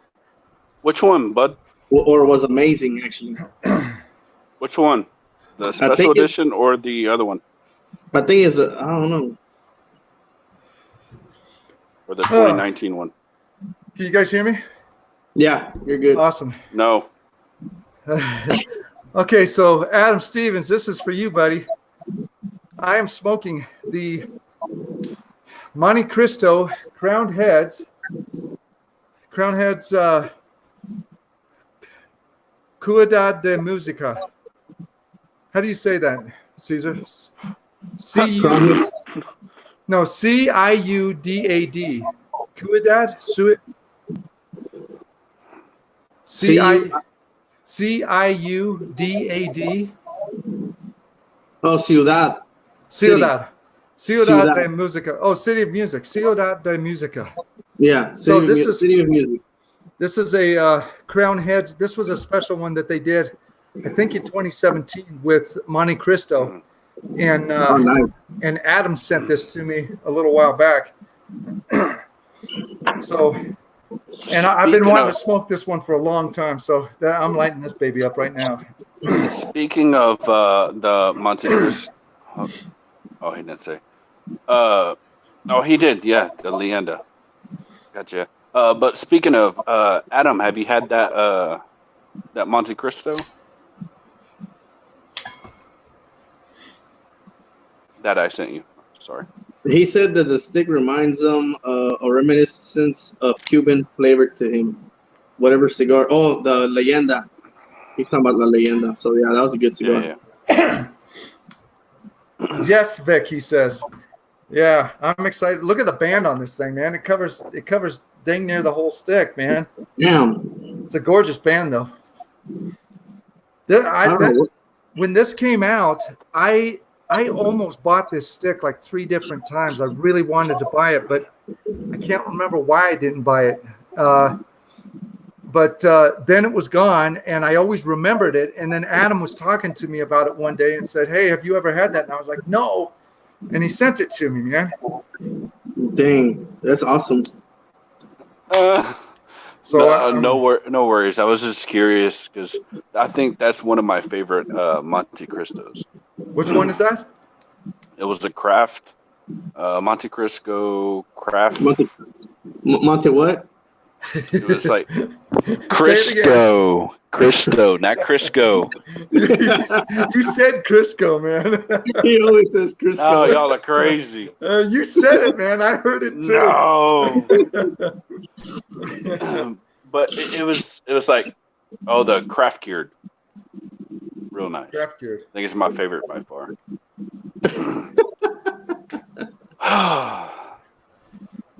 I've got it. This is Adam always says this. He always tells me this. He gets an emotional attachment to cigars that people send him, so he won't smoke them. But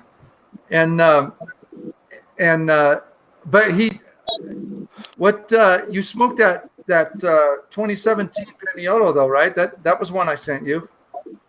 He smoked that tonight. I get the same way. I'm like, man, it's especially when it's something that I know that I can't get again.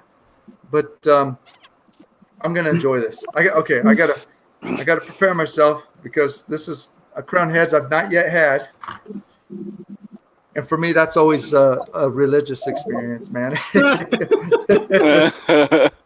Oh, you were asking me about where I met Michael Francis. I actually met him at a church. That's where I met him at. He was because he became Christian after what he went through and all the stuff he did. That's pretty cool. Yeah.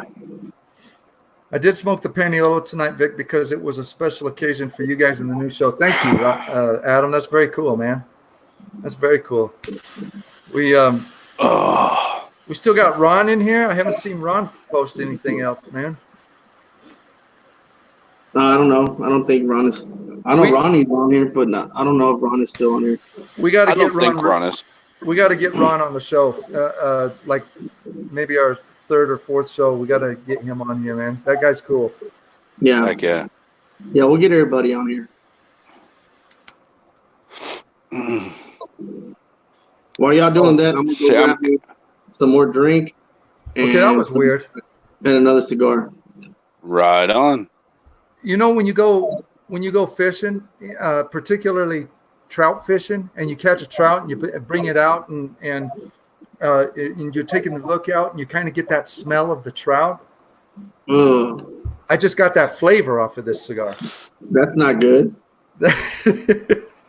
No, it wasn't bad. It was just weird. Dude, I had a cigar that tasted like fish one time. It was the most nastiest thing ever. Wow, this thing is different, man. I'm gonna like this, I think. Oh, Big Mike said he's about to go eat dinner. I gotta take a picture of it real quick. Oh, speaking of Mike, how was the Liga? Because he's never had a Liga 9, he said. Mike's about to go eat dinner, so I don't know if he's still on. Oh, shoot, really? Mike Ortiz? Oh, yeah. I talked to him last night. I'm sending him a care package of some cigars and a bunch of stickers. I'm going to send him some of the Patriarchal Smoke stickers. I already put that one on my humidor. Did you? Yep. As soon as I got it. Mike is still on. He said it was good. Awesome. The Aganorsa got high marks for everyone, including you. Oh, nice. Very cool, dude. Mm-hmm. It's a cool sticker. I like how it turned out. Oh, I love it. Which Aganorsa? The new Supreme Leaf? Is that what you're talking about smoking, Ronnie? That was I smoked the Supreme Leaf Wednesday night on the PS Live show. That cigar was awesome. I'll be right back, guys. Give me another stick and some more drink. Okay, what are you smoking now, Rob? Long live the king. Oh, nice. Have you ever had it? Oh yeah. Oh man, I would have to say it's one of my top go-to cigars. I love it. I mean, right. Yep. I had to grab the box. I mean, I just, Nice. I don't know. It's. I like the label. I like the stick. Everything about the cigar, I love. Like it's just, Caldwell it's amazing to me. does good stuff, man. I think my favorite Caldwell is the Eastern Standard Midnight Express. That cigar is a flavor bomb. And what I like about it is it's very similar to the Davidoff Late Hour, but like more flavor, and it's like half the cost. It's a good stand-in for the Late Hour because it's got more same flavors, but just more of them. Oh, really? See, it's something. I've never had the ones that you were speaking of, but it's just something about this one. It's just, I don't know. It's truly good. So you bought a box of them, and have you smoked through the box yet?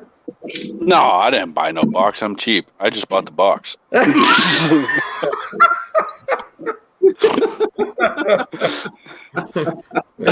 Bragging rights, man. Makes it look like I bought the box, but heck no. Just for display, right? Just to show.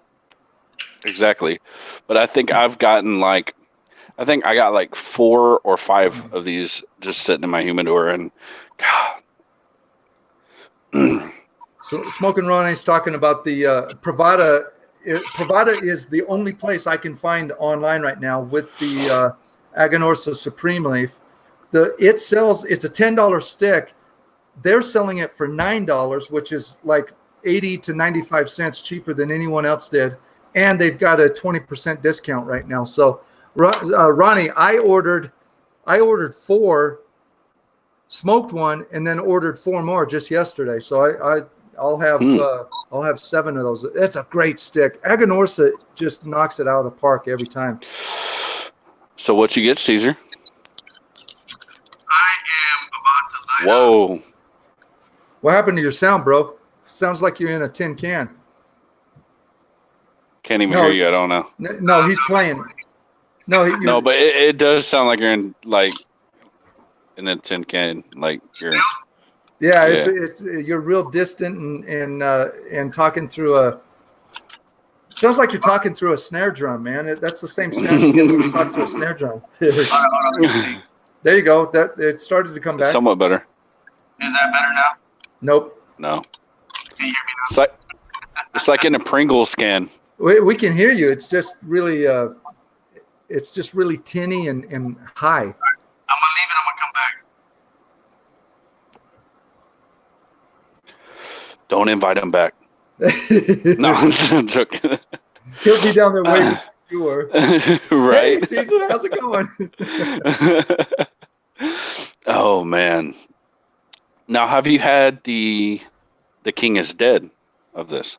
I've had the King is Dead. I think I've had all the Caldwell cigars. In fact, really? I'm saving some bands because Taylor Caldwell, I believe is his name. He's in the I'd Tap That group and stuff. Okay. He wanted a smoke chest. He wanted me to do a custom smoke chest with all Caldwell bands and stuff. I told him I'd do one for him, but I don't have enough bands yet. I got to get a few more bands. I should just have him send me some bands and stuff. Oh, he's back down. That's awesome. Hey, Caesar. And say hi to Caesar. Hi, Caesar.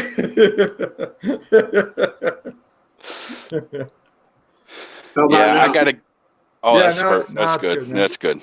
Yeah, I gotta get around to get me one of those chests. One of the smoke chests. So I'm smoking the CAO Pilon. Okay, nice. Adam Stevens just grabbed a 2017 Las Calaveras, which he also sent me a couple of those. And you guys sent me, I think I got some 2017s from you guys and from Adam. Yeah. Mm-hmm. Wow, this cigar is really interesting.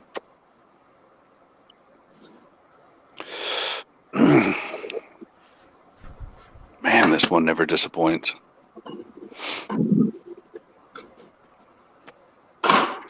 Yeah, I think I'll get it for Caesar. That That way he doesn't waste his money on it. But I know it's good. That the king is dead. Smoking Ronnie is saying Trump bucks, cigar bucks. So I bet you plan on spending your help money from Caesar or from Trump on cigars. That'd be pretty cool, man. Jeez, Yeah, that was hard. God. We need a live review. Yeah, this cigar is different, man. It's so one thing about it, it's super hard. It's weird, but the draw is perfect. The draw is absolutely perfect on it.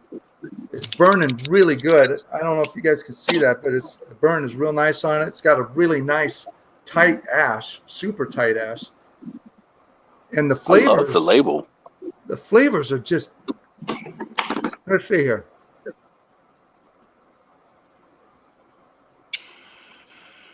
Almost no spice. There's a little bit of linger in the nose. It's got a real kind of flat wood flavor. Okay. And when I say flat, what I'm talking about is like a piece of wood that's been real weathered and out in the sun a lot and stuff. Okay. And so it's kind of a muted wood note. And it's got some cocoa. It's got some real nice cocoa. Oh, nice.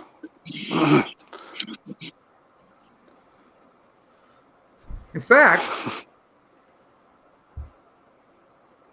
this is interesting. Oh, I thought we lost it. Never mind. The fact that this is a Monte Cristo, this totally feels like a Monte Cristo cigar to me. And in particular, it's better flavor, but very similar flavors to the Monte Cristo Espada, which is one of my favorite cigars. I love the Espada.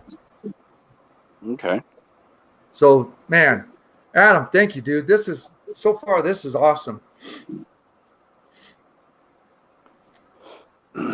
That's kind of, Adam says that's kind of how Cubans taste to him. Peter, hey, buddy, what's up, man? When did you get in here? Smoking Cinco Compromiso. Sin Compromiso, that's a great cigar too. Which size? The number 5 for me is the best one.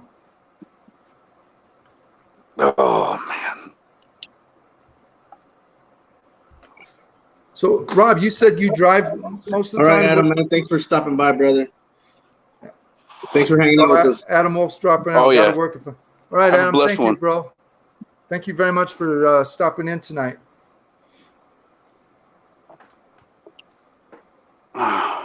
Peter, which Sin Compromiso you guys? So Peter won the big like 1,000 subscriber giveaway that I did when I did like the smoke chest and all the different boxes and stuff. So when we put all the kits together, we didn't pay attention to I gave away some cool lighters, the boxes. A bunch of different stuff.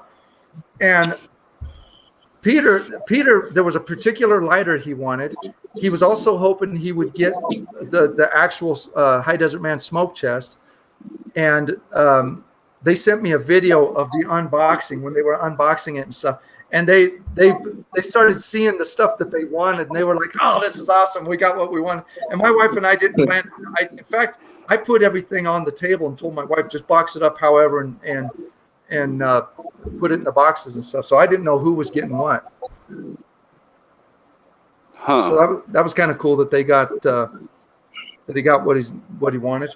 Yeah, that Sin Compromiso is real good, man. I like that cigar. It was a real good cigar. Thanks, Vic, for sending that out to me, man. That's a good stick, man. I think I have. I bought a box of those. It was really expensive, but when I reviewed the number 5, and I could only find one shop in town that had them, and they were out of the number 5. They had the size that I sent you, and so I was like, well, I'll go ahead and buy the box. So I bought it. And when I smoked it, it was similar, but the chocolate flavors in that size were a lot more muted than they were in the number 5. Really? So I didn't like it as much as the number 5, but But anyways, it's still a fantastic cigar. It was a real fantastic cigar for me. I enjoyed it. They got their own hashtag. They even have T-shirts, man, that say this. Oh, that's cool. Oh, Winning Deannis. Number 5, 6x54. There you go. He's smoking the best one, man. Very cool. oh Look at that man, one. Burning funny. that that's is weird. pretty weird. Yeah. Yeah, it kind of almost looked like Yeah, it it started just the drops tunnel it. there. Yeah, it's starting a canoe. Or yeah, canoe. That's what I meant.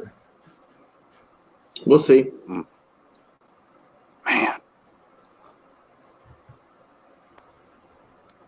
So,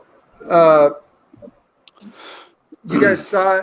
I don't know if you caught it, but when I finally got the logo today, Mhm. I reached out back to the girl that did it, and I said, "Hey, make the cigars white instead." But then I already had the files, so she was working on turning the cigars white when I changed it to red and white and sent it out to you guys, which is the logo that's showing up in the corner now and stuff. Mhm. But so the way that hers looks different, and I posted one of these today, is I've seen it. the cigars have a black outline instead of the red outline, and the band is black, but behind the band is red, so it's like a black and red band. It looks pretty cool, but the black, I think the black on the cigars is too much, so I think I like the red more. Oh, I actually- like this one. It's good. I like the other one. I like because also the red part is also on the foot of the cigar where it looks like it's lit. Yeah, I like that. I'm already. I was gonna ask you, hey, bro, why didn't you send me that one? That one's even better. Nah. But whatever. It's all good. It's all Yeah, I've got all the files. I can tweak them and stuff like this. Yeah, I think the logo looks good. I like it. Oh man, there's a secondary wrapper under here. A piece of. Let's see. Oh, that's See, weird. Adam loves the logo. This was underneath. It's a piece of wax paper that was underneath the band. What? That's pretty weird. cool. I've never seen that before. That's a cool band, man. That's a really cool band. Oh, I seen that. Oh, heck yeah. I've seen That is before. awesome looking. That's pretty Oh, cool. I'm doing a smoke chest with that. That's gonna look cool. Now, talk about the smoke chest. If you just want the pieces, what type of? I know it's a Camacho box. What size? The Toro. Okay. And to be honest, the when I first released it, it was called the Smoke Chest Kit. The kit is just the inserts, and I only have one kit left. Everything else I have left is the full box. The inserts for the new box are a different size than the original inserts were. See, I got the Gordo Okay. box, and It'll I got the Toro box. okay. It'll fit perfectly in the Toro. In the Gordo, if I remember correctly, you would have to sand just a little bit off the fronts of the pieces because they're that's not quite 6 inches from front to back, and my inserts are 6 inches, but it'll fit the Toro box perfectly. Shoot.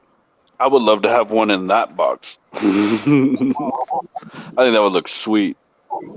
When I first came out with it and I started shopping it around it because I wanted to get it into some shops, and I had a bunch of shops tell me, well, can you make different sizes? Can you? And I was like, listen, man, think about the work that goes into making one of these. There's a lot of work that goes into making the inserts, and between the smoke chest kit and the smoke chest, the guy that I ended up going with to make my inserts for the smoke chest, at one point he pulled out and he said, hey, I can't make these for you anymore because I'm not making enough money on them. And the the main thing that was causing it to be too much labor for him is I buy the wood in one size, and then he was having to plane the wood down to get it down to the right depth so that it would fit in the Camacho boxes. Well, when I started making my own boxes, I just made my own boxes deep enough so that we could get rid of that planing step.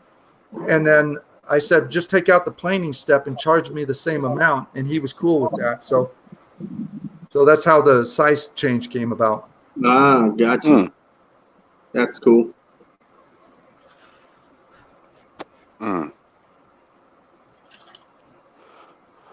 It's nice. This is a good cigar, man. What? He said he's thinking about getting the Trump bucks to get a smoke chest.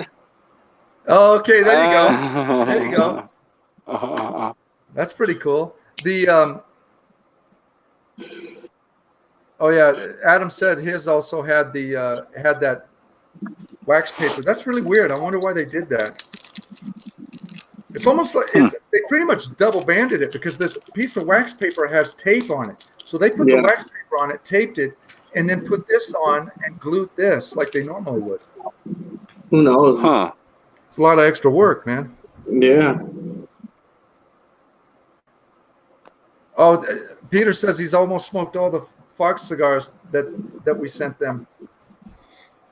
Sweet. I think they got, I don't remember how many he got. I think he got 4 total or something. Or no, 6, 3 of each size, I think it was. Damn. Oh, nice. Oh, Peter says he took the smoke chest to an event. That's pretty cool, man. Oh, that's cool. There you go. Heck yeah. I've got some cool ideas for another version of the smoke chest, but I've got about 45 chests left to sell, and I'm gonna have to come up with a different way to sell them because we're shutting the website down. Well, we're in the process of shutting it down now, so probably within the next week or so, High Desert Man website won't exist anymore. Oh man. Oh wow. So I'll probably just do something where I have people just use the Cash App or something like that, or just PayPal me, send me them, and then I'll keep the price the same, and I'll still ship them to people and stuff. But Adam said he needs more. He said not to do it because he needs some more beard oil. I got some. I still have plenty of stock of the beard stuff. Adam, you can reach out to me, man. I can hook you up. Oh yeah, that's I was going to make a comment about that too. I was going to be like, then how am I going to get my beard product? Because yeah, I can still hook you guys up. I've got to make another batch of the Sonora because had a guy order a bunch of Sonora the other day, and I was out. So I got to get some more Sonora made up. The Sonora, man, that was my big seller for the beard products. Everyone loved that scent. Yep. What scent is that? The Sonoran Desert one. So it's the one that came in the white tin. White, yeah. Gotcha. I'm using this one right now. That's the Homestead. Yeah, the Homestead Huck Fat. Yep. Adam swears that the Homestead reminds him of his grandmother's fruit cake. What was it, Adam? Her fruit cake that she makes would make every year for Christmas and stuff. He said that it totally reminds him of that.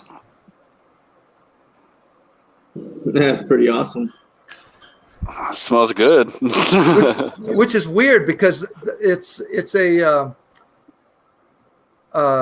vanilla, rosemary, and what was the other scent I put in there? Vanilla and rosemary are the 2 main ones, but there's a third one in there. I can't remember what. See, and there was, because when I first got, I believe this is the one that Caesar gave me, and you said that it was a blend you made for someone and you didn't really like it. That was the Matanuska. So Matanuska, after it aged for a while, I liked it a lot. But when I first made it, it was way too strong on the lemongrass. He wanted it that way. I made it for a company in Alaska.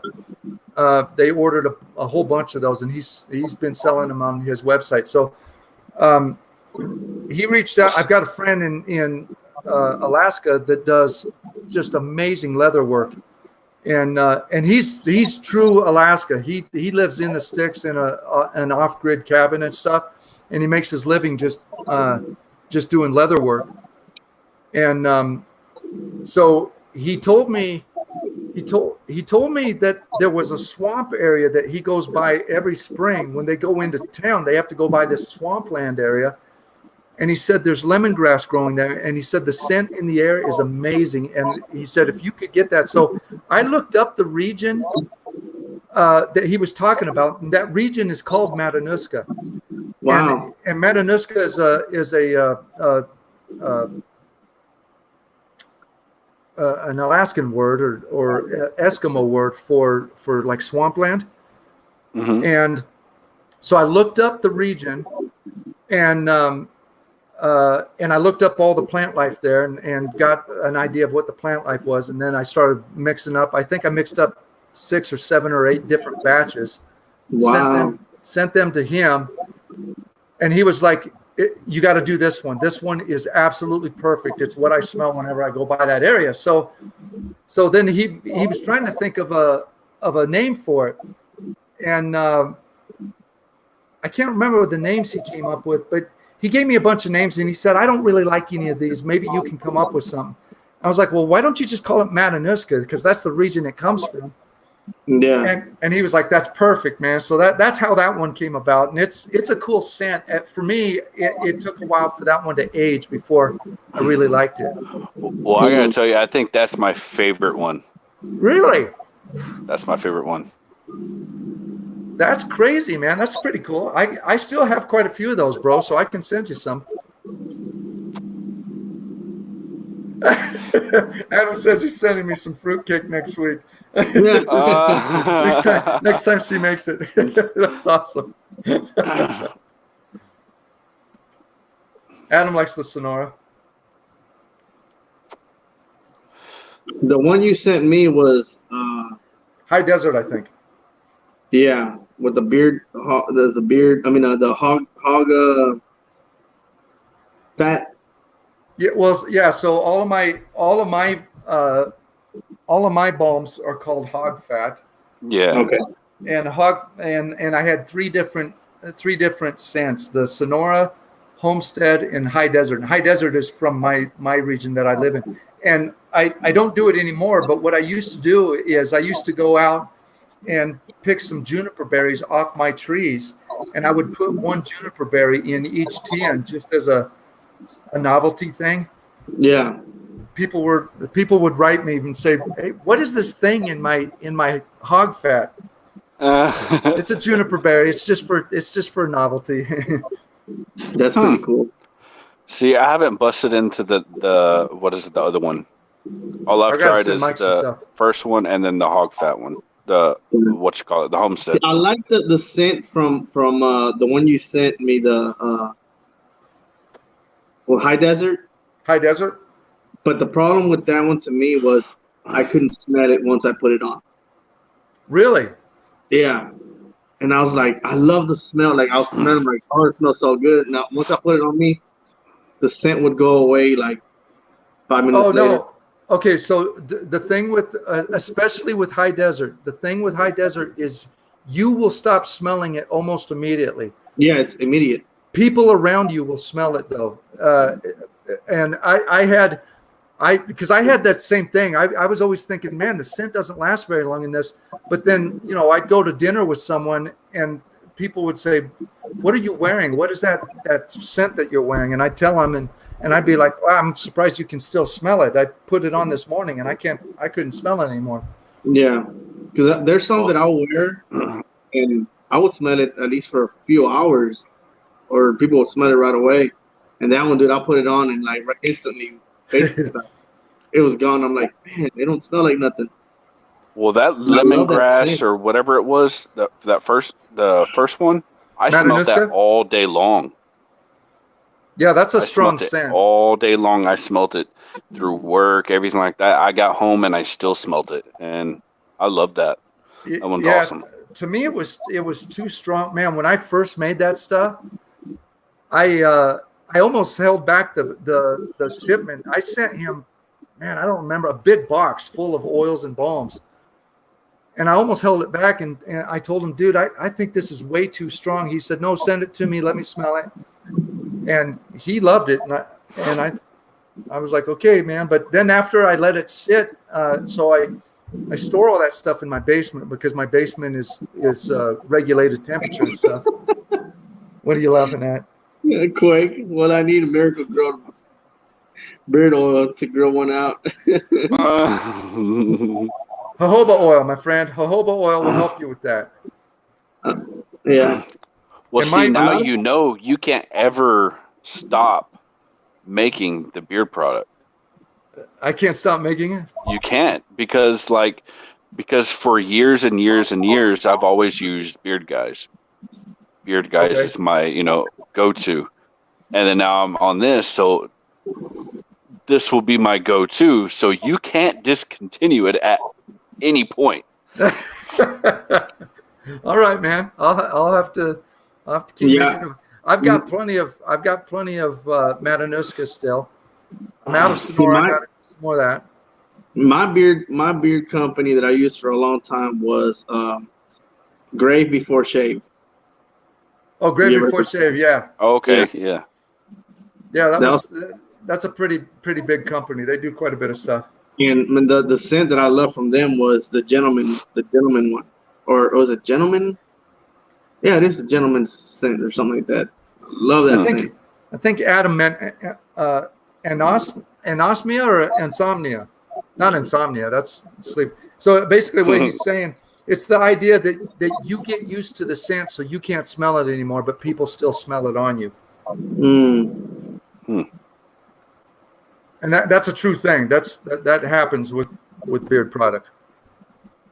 And yeah, cologne. I love it. Sometimes colognes too. Right. Yeah, I've noticed that about cologne too. Yeah.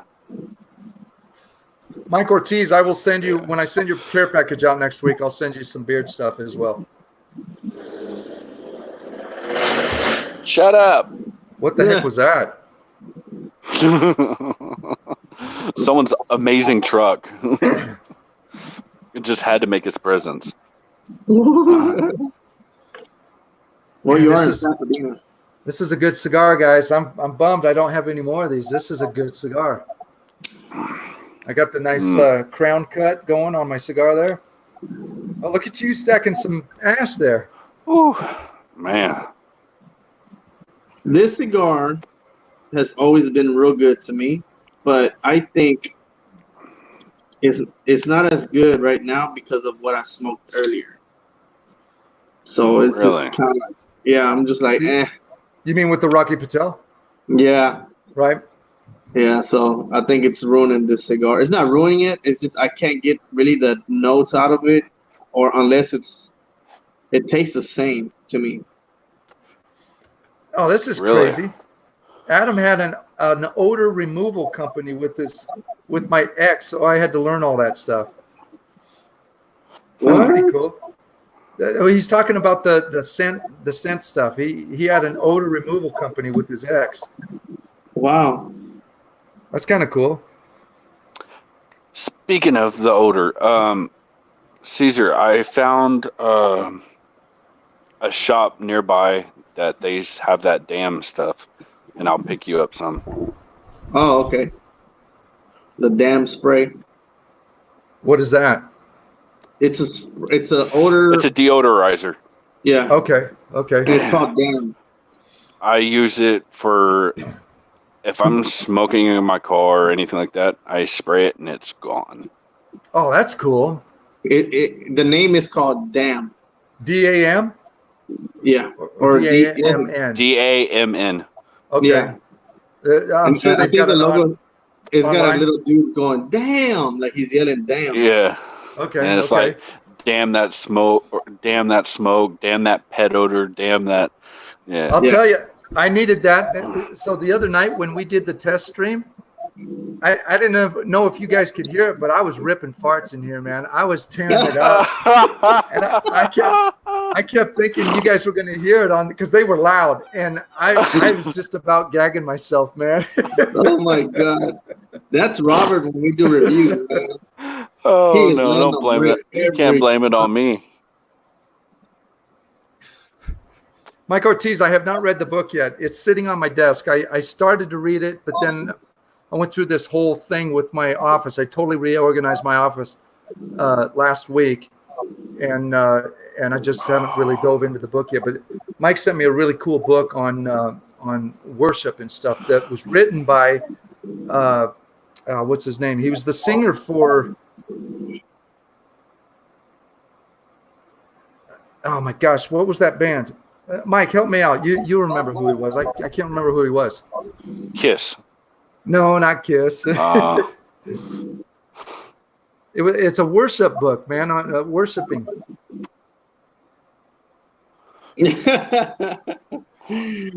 Adam talking about Vic was fart hot boxing his lab. I totally was. And at one point I looked at you guys because I kind of sat up on the seat and I let one go. And I thought I saw you guys react, but I was like, did they hear that? I didn't hear anything at all. Was it Motley Crue? Ronnie said Motley Crue. Motley Crue. No. From the book. No, it was the singer from Jesus Freaks. There was a band in the 90s called Jesus Freaks, and he was one of the singers for that band, if I remember correctly. Anyways, this guy wrote a book on the seven words of worship or something to that effect. I'm not doing it justice, but he sent it to me, and I need to read it. It looks like a cool book. I wish I could read. Like, read books. I mean, I could read, but I wish I could read books. I was like, oh my God. Like, if I read a book, it's got to hook me like that, or else I'm falling asleep. I can't make it past the first page. Oh, books are good for falling asleep, man. Oh, yeah. You know what's weird to me? For years, I could not read anything other than technical books, like networking and all the stuff that I was doing for training and stuff. And talk about dry, but I could sit down and I could read a book like that and totally get into it and stuff. But I pick up a novel or something, and within 2 pages, I'm like falling asleep. The last book I read was called Juiced? By Jose Canseco. Oh, the one that started the whole steroid controversy. Jose Canseco, man. Yeah. I read that whole book and it's crazy. The names he puts in there. Yeah. Some of the names he put on that book, they didn't even bring them up while doing the whole court thing. I don't know why. Really? So there were some names in there you're like, what? That guy? Last book I read was like a pop-up book. Adam says he's going to send me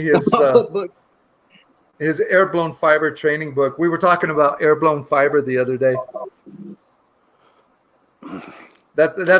So if you guys don't know, Adam's a cable guy. He runs cable and fiber and stuff, and he lays all the groundwork for the work that I go in and do afterwards. And we were talking about air-blown fiber the other day. Steroids. Chris Tomlin. That's right. Holy Roar by Chris Tomlin. That was the name of the book. Yeah, Pudge was in that book. Who? Pudge Rodriguez. What's his name? His real name is. Who's Pudge? Pudge Rodriguez, catcher. No, not Mike Payazo. Ivan Rodriguez. That's what it is. I'm not good with baseball. You're not a fan? Oh, I'm a fan. I just nothing compared to what Caesar is. Caesar's like a what would you call it? Like he's a total. He's a different category. I am. I'll watch it. I know some players, but like, yeah. You see what Craig said, Caesar? No, what do you say? Where he's at? I It messed up baseball. Oh wait, the Astros was the worst. Why is it worse, man? Come on, don't do that to me, bro. It's a good cigar. Dude, I love going on to like on Facebook, like the Major League Baseball posts that they do, and I'll put on there like, yeah, go Astros and blah blah, and, talking mess. Dude, I'll even put on there like 2017 World Series, the best World Series. I'm Astros fan, so right. Dude, I get so many comments on that and hate from a bunch of Dodger fans. It's awesome. I love it. Yeah. I'm more into softball than softball. Yeah. Because your daughter plays, right? Oh yeah. Yeah, I'm not a team sports guy. I like the individual sports, motocross, MMA. That's just, I've been a UFC fan since UFC 1. I've been following it all these years, and that's just my. But it sucks for me because like when I travel and a bunch of the sales guys and myself and the customer and a bunch of people go out for dinner, everyone starts talking sports. And I can't talk anything because it's always basketball or baseball or football or something. And I don't watch any of that stuff. And then I'll try firing up a conversation on UFC. Hey, did you see the UFC fight? And everyone's just like looking at me like they don't even know what I'm talking about. Yeah. I'm like, how can this sport be so huge? And I never am around people that watch it, man. See, speaking of you, go ahead, Caesar. I watch UFC, but not a lot. I'm more of a boxing guy, so I do watch boxing. And I even watch the younger guys. I like more of UFC. So Adam, the cigar is the same right now. It's really consistent. There really haven't been any transitions. It's picking up a little bit in the strength, and I'm getting the cocoa is still there. The cocoa is real nice, and that sort of flat wood flavor that I was talking about. That's mostly what I'm getting out of this. There is a little bit of a white pepper to it now as well, but very, very slight.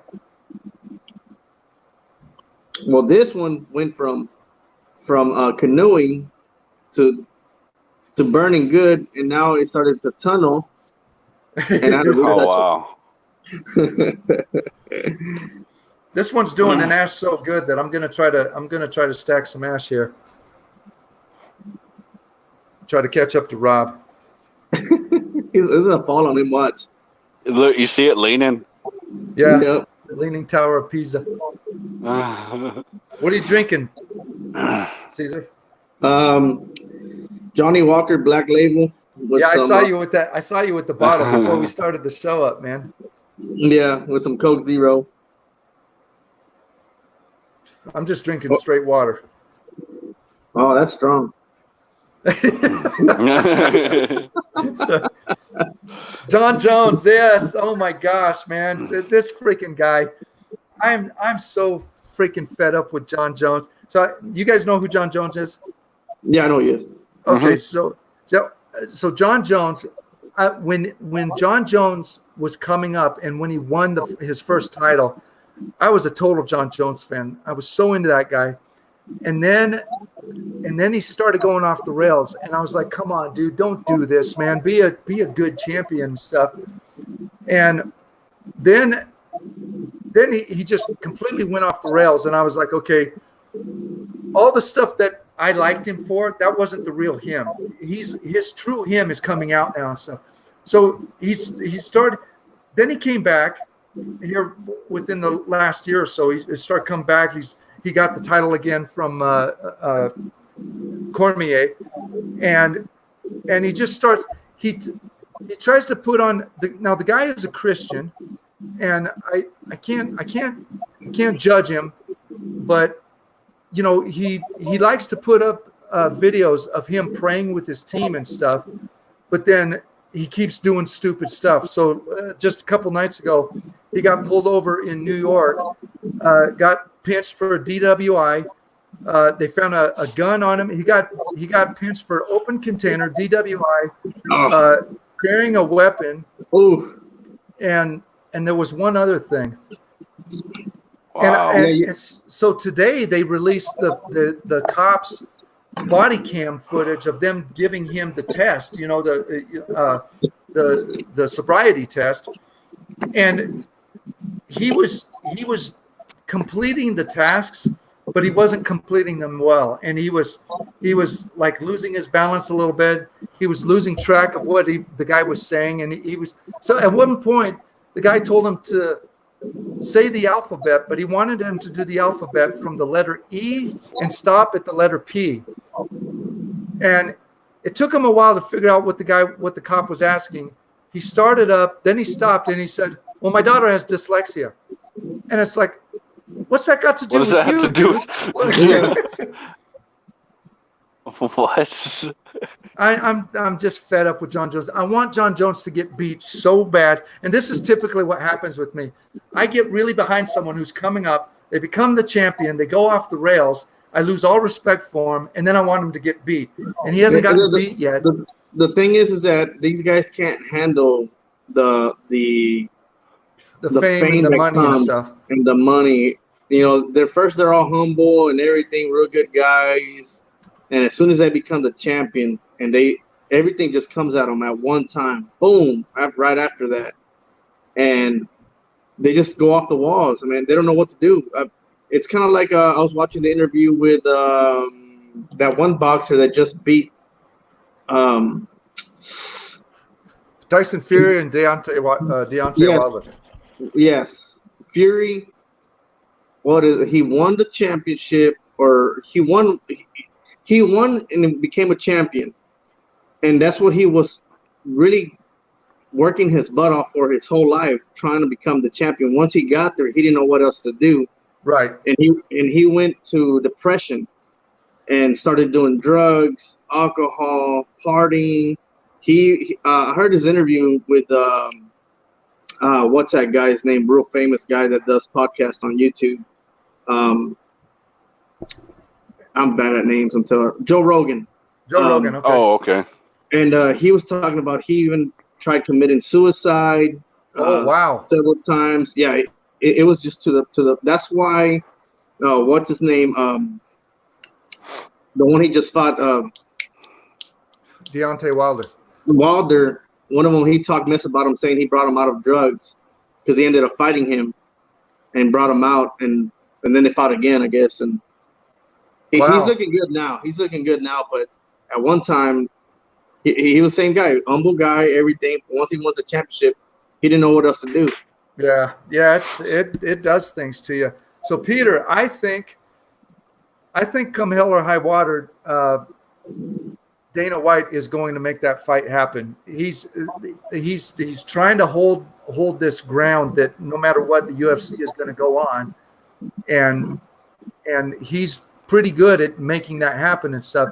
I don't know how they're going to make it happen, but I think it will. And that, to me, is going to be a crazy fight. I wish fans could be in the stands because I think it's going to be one of the biggest fights ever. And to tell you the truth, I have no idea who's going to win because Khabib is so good at getting people on the ground and just grounding and pounding them. And yet Tony can fight off his back like no one else. That guy can totally fight off of his back. So that is a fight I am super excited about. Yeah. I got a random question for you, Vic. All right. Okay, you're big into UFC. What is your favorite UFC fighter of all time? Without a question, it is GSP.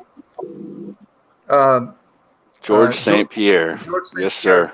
George St. Pierre was my favorite fighter back before he won the belt or anything, and it was always because of the way he carried himself. The guy always did respect.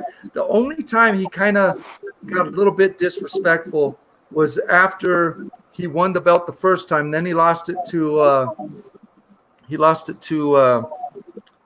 that New Yorker guy. Gosh darn it. He's a good friend of Dana White's. Man alive, I listen to him all the time. It's somebody on the thing help me out. But yeah, GSP without question. Yeah. And then after taking 4 years off, he comes back and gets the belt from Matt Serra? No, Michael Bisping. Matt Serra was the guy that he lost it to the first time. At the beginning, lost. Yeah. And he learned from that. He knew that he got sort of out of control, which was nothing compared to people today and stuff. But yeah, GSP is it, man. And I agree 100%. That is mine too. And I love Michael Bisping as well. And to see George St. Pierre come back and just totally defeat Michael Bisping was amazing, man. It was so cool. Man, I used to love watching Tank Abbott fight. Whenever he threw that dude out of the ring, amazing.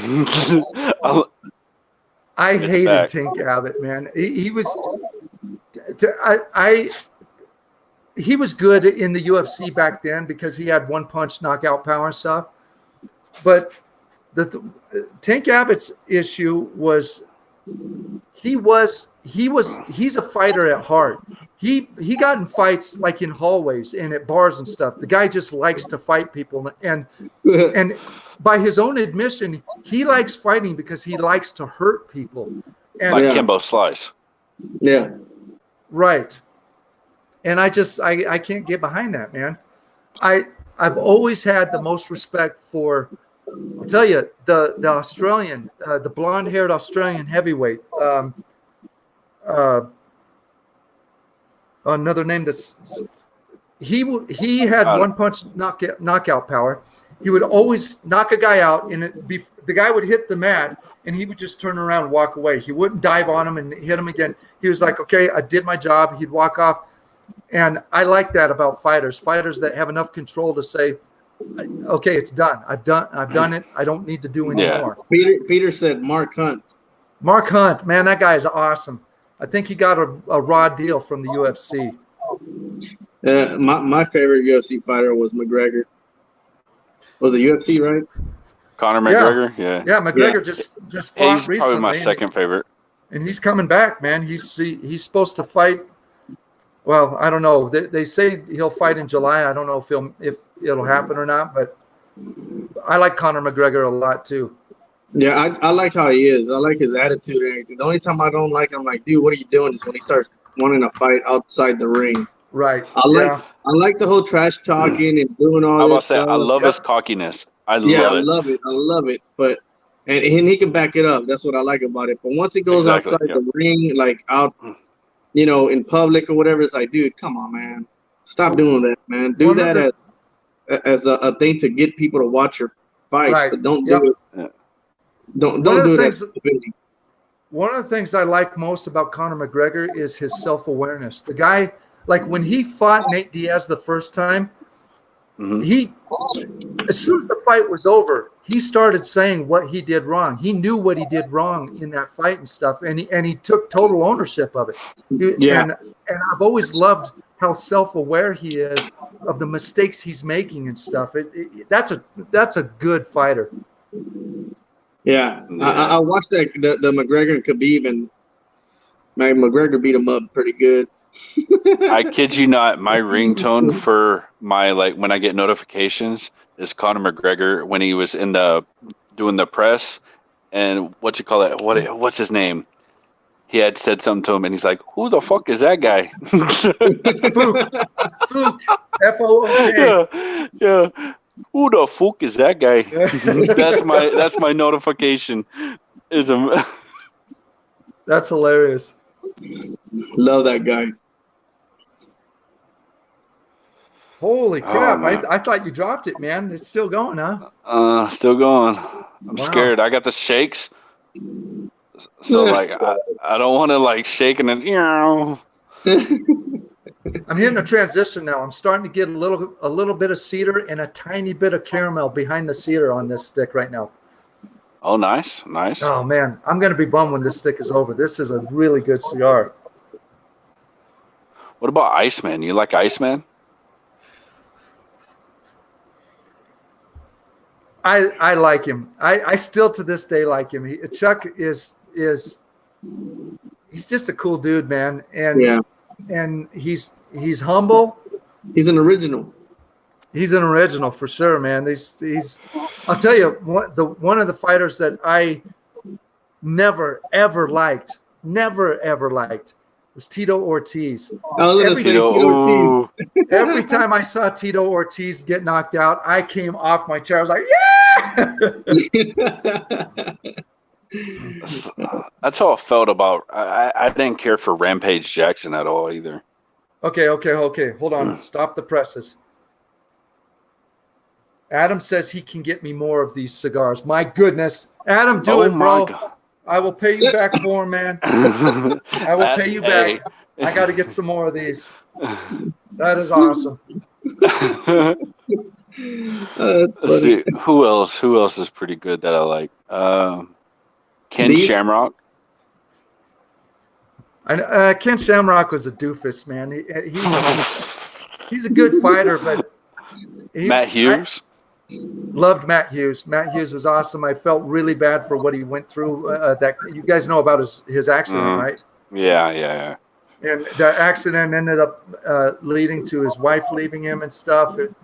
Because he, that was a guy that his identity came from fighting, and once he was done fighting, he didn't know what to do with himself, and his anger issue got out of hand and stuff. Yeah. But I love Matt Hughes. He's a good guy. What about these? What about what? Oh God. These nuts.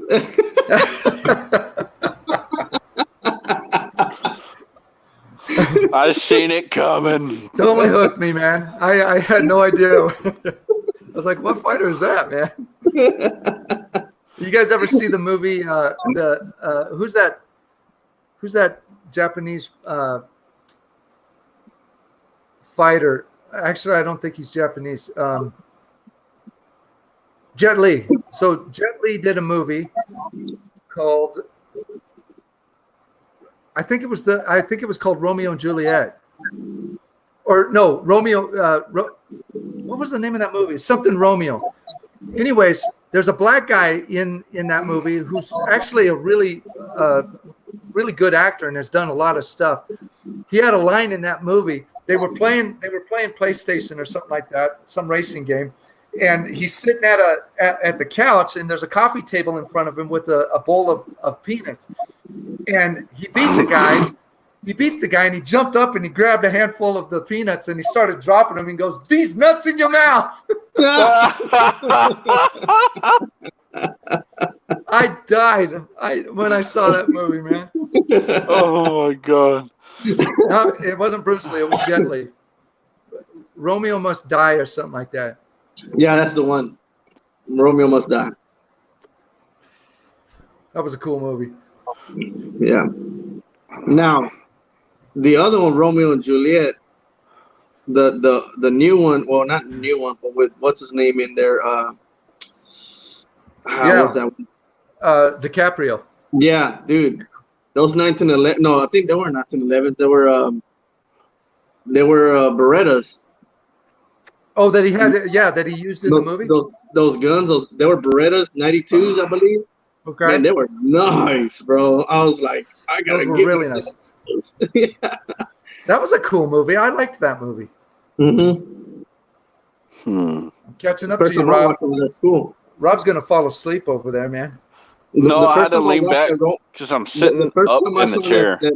The first time I saw that Romeo and Juliet movie with DiCaprio, whatever his name is, was at Leonardo. School.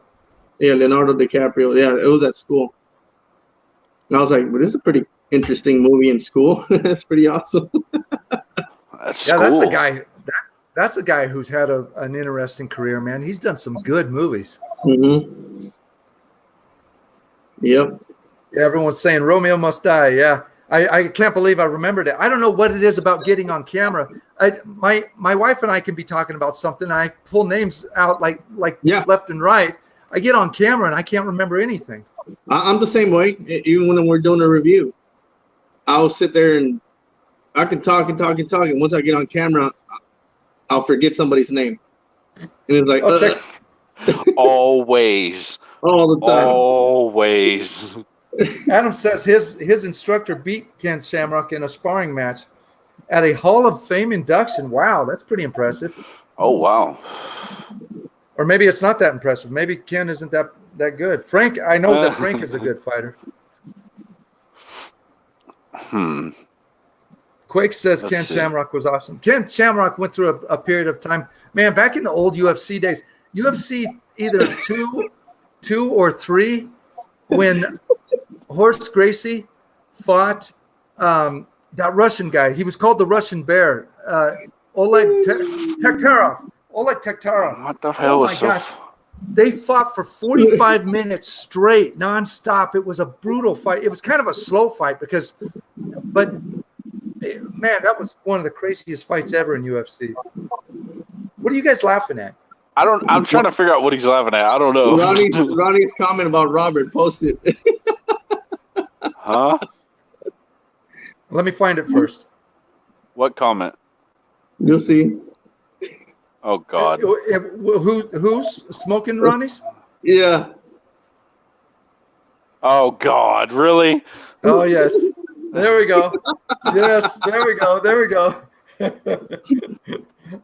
What's funny is at the end of that video, I say it was like aged for like 20 plus years, and Caesar's like, yeah, wait, what? Yeah. Yeah. Yeah, you're like 14 years. I'm like, dude, if it was 2012, then it's 12, Look, 12 years, or no, 2008. Was it 2008? I can't remember. Anyways, I gotta count on my fingers, man. 2008, 2009. I was like, stop counting 2008. That's where you're screwing up. 2008, 2009.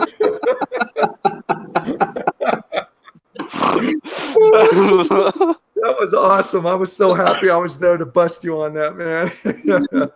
That was so funny. Oh, man. When you came up Good with times. 13, you said 14, and then I said 12, and then you're counting, and you're like, I'm getting 13. How's Vic getting 12? I still counting 13, 2008, 2009. How did I get 14? That was awesome, man. Oh, man. Got to pull his boot off. Smoking Nash. What's he talking about? Got to pull his boot off. I don't know. There's a snake in his boot. Mike Ortiz asked me which cigar I'm smoking. I think it was Mike Ortiz. So Mike Ortiz, Yeah. I am smoking right now a cigar that was given to me by Adam Stevens. It is the Crowned Heads Monte Cristo Ciudad de Música. And this was a music themed cigar that Crowned Heads did for Monte Cristo. I want to say it was in 2017, but it might have been 16, something like that. Well, actually, Don't ask me. I don't know. I think it was even before that. Now that I'm thinking about it. No. Oh, you lost it. You lost it. And Adam's gonna get me some more of these babies, man, because I'm digging this smoke. He That's said that pretty cool. his local shop has 2 boxes of these things. Yeah, I've seen that. I I'm called curious, dibs, man. You guys aren't getting any of them. I know. I noticed. He got it all on him. Adam hooks me up, man. He sent me some cool stuff. I'm gonna tap mine. I'm getting a real weird crook in mine here. It looks pretty straight to me. It ain't straight. What are you talking about, man? Look at the bend in that thing.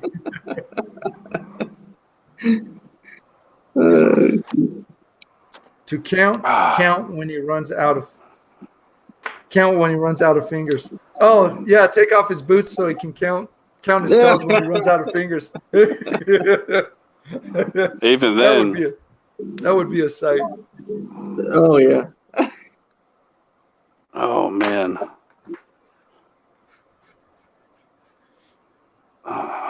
He'd get to 20 and he'd say, "What's your daughter's name?" Rob. Me, Eiley. Yeah. What is it? Eiley. Eiley? Yeah. He'd get to 20 and say, Eiley, come here. I need your fingers.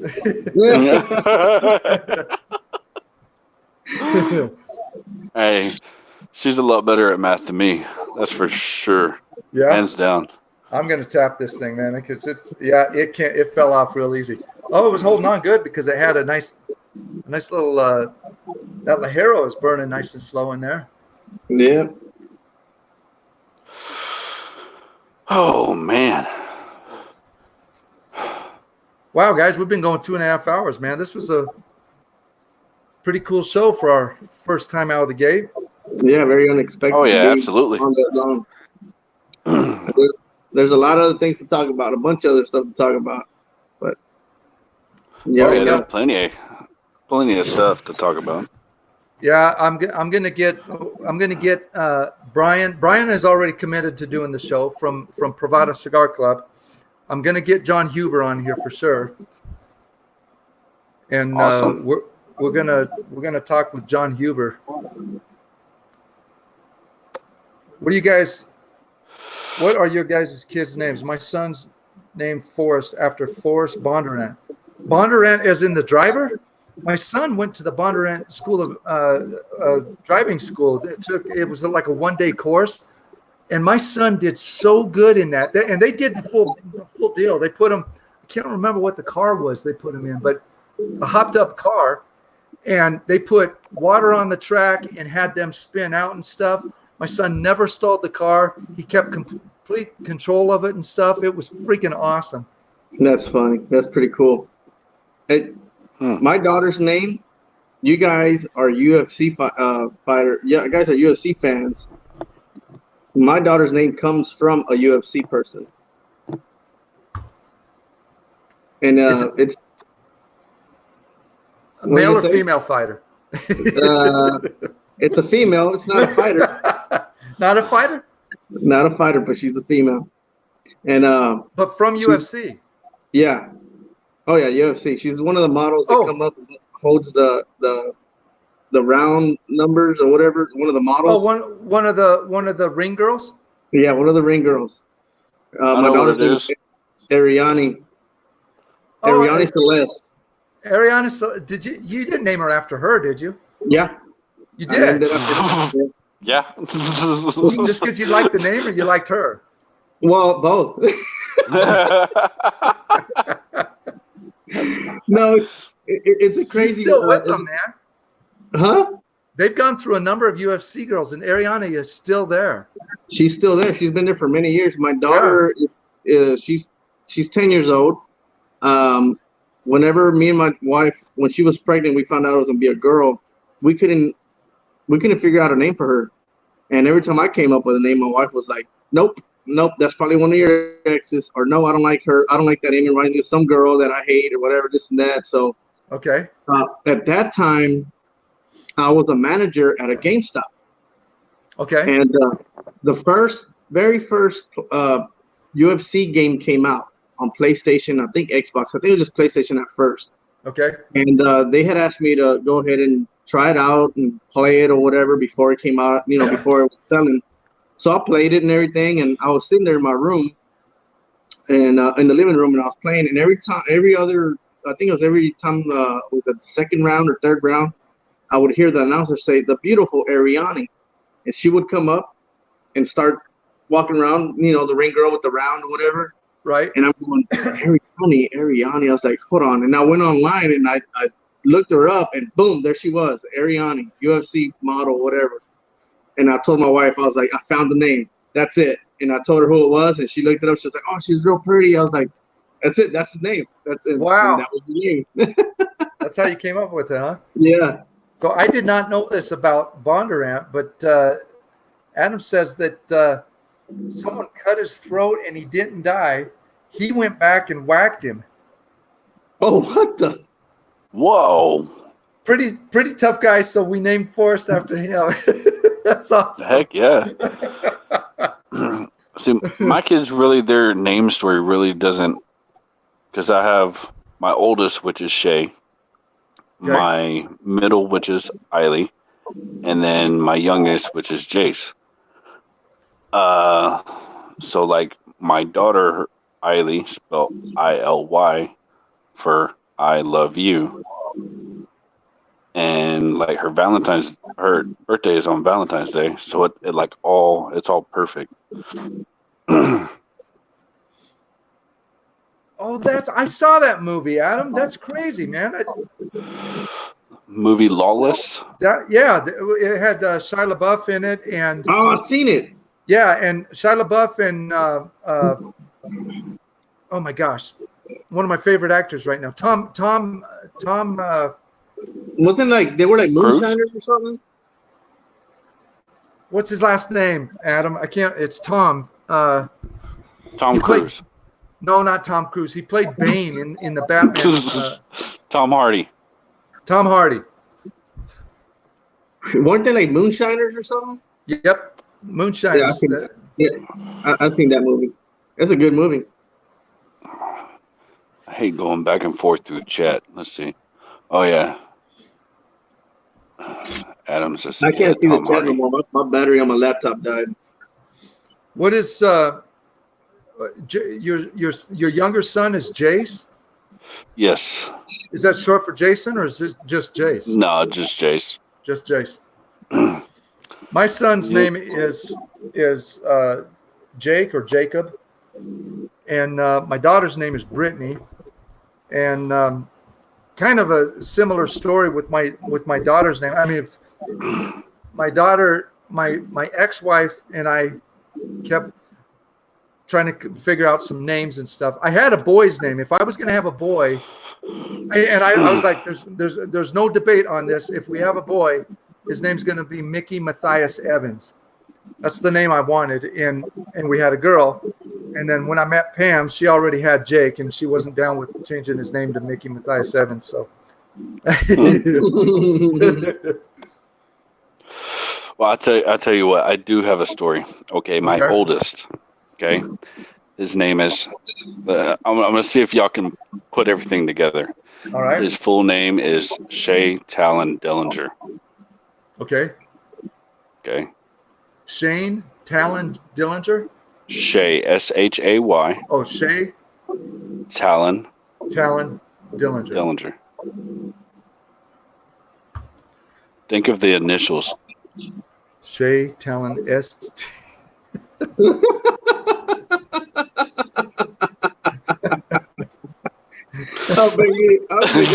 was too late, huh?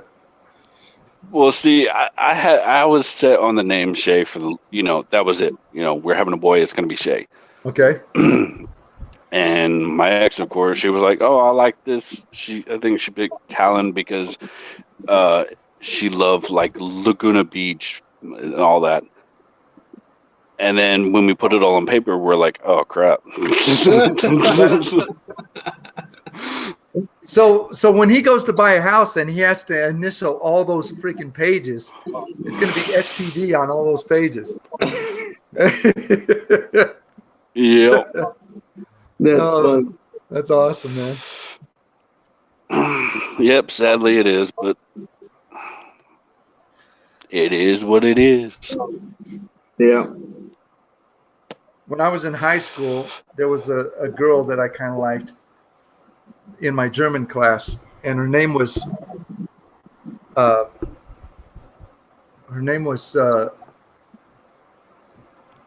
think it was Michelle Dover was her last name, Michelle Dover. And I told her that we were going to get married and I was going to take her last name. And dang, like that, huh? She said, "Why do you want to take my last name?" I said, "Because we're going to have a son. I'm going to name him Ben." She was like, "Ben." I was like, "Yeah, Bend over." Bend over.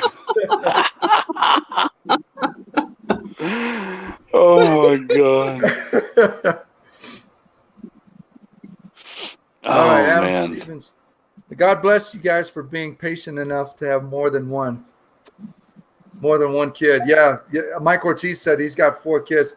So technically, I had one, and then I married into one. So we raised 2 kids. Both my kids. I think my daughter was 3 and Jake was 2 when Pam and I got together. So and we both had custody of our children, so we raised them. Yeah. Well, we've only had one. Well, me and my wife are going on 20 years together. Don't worry, you're gonna have like 6 more. Nah, I don't think it's possible. She was a miracle baby in the first place. You might though, Miracle dude. babies are the best, though. Yeah, you never know, man. You might have another one. Yeah, God, it's all, we're just waiting on God's, what he wants us to have. Adam Stevens nubbing his Las Calaveras. I'm nubbing this. Ciudad. Say it again for me, Caesar. Ciudad Ciudad Ciudad. de Music. Ciudad de Música. Ciudad de Música. Ciudad de Music. City of Music. There you go.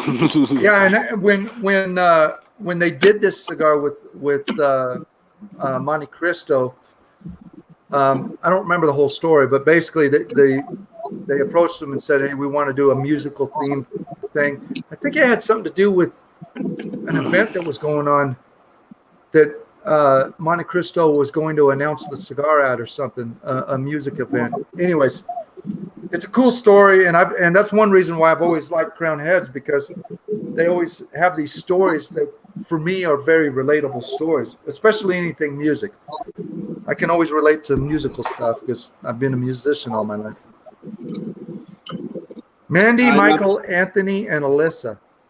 I've been in the music industry for a long time. Very long time. Before I met my wife, I was already in the music industry.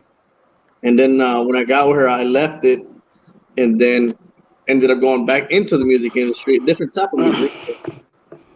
Was in there for another 8 years. I'm still kind of in it, not really. Right. But I try to stay away from it. And it keeps pulling me back in a little bit sometimes, and I'm like, she don't like it. I'm gonna numb mine as well. I wish I could be playing again right now. When I was down in the valley, when I'm down in the valley, there's no problem because I can always hook up with whatever church I'm going to. Mm-hmm. Before we left the valley, we were going to a church called when I started going there, it was called Word of Grace, and then they started growing and they changed the name to City of Grace. And I was one of their main drummers. And oh my gosh, I loved it. I freaking loved it. And that's probably one of the things I miss the most of being out here is, I don't have a place to play. My son and I set up my drums in here over this side last summer, but I won't keep my drums out here. There's a very short period of time that I can keep them out here because in the winter it gets too cold and summer it gets too hot and stuff. But I really would like to have my drums set up so I could play some more, man. No, there a June bug flew in here. A June bug? Yeah, Mike said I was dancing. I don't know where it went. You must got some funky BO or something, man. The bugs like coming around you. No, I got. If I could turn it around, I got this spotlight like right here. Oh, they like. And they're attracted to it big time. Quakes has one kid named Damien.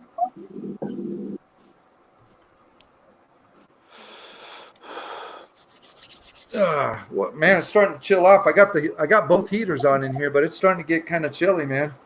Must be nice. I'm over here sweating.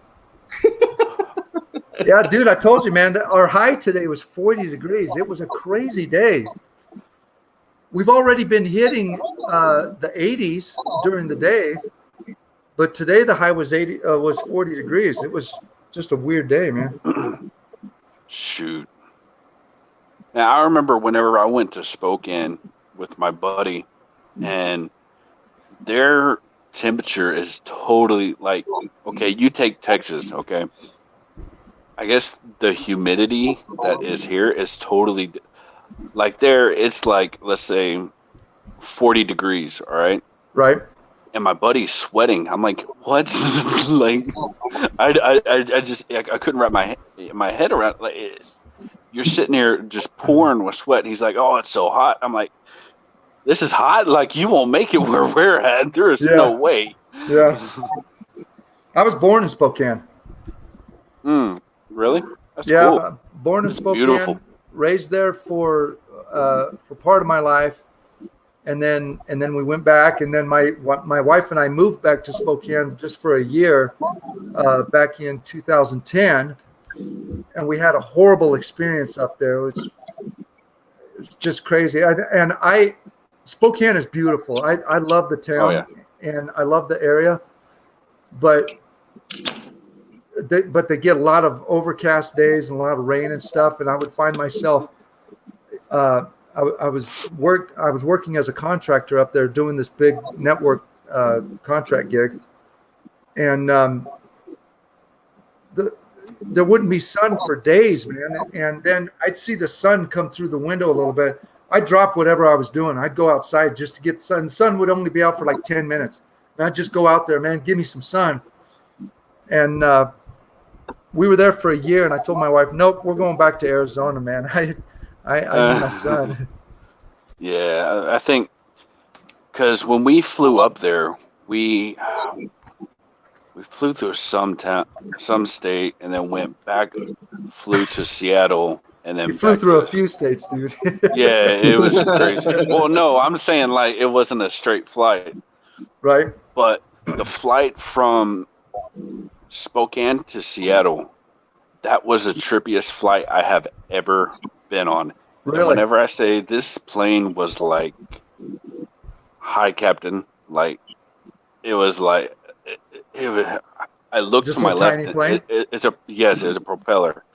And, okay. And this is the only plane I've ever been on where it was complimentary beer and wine.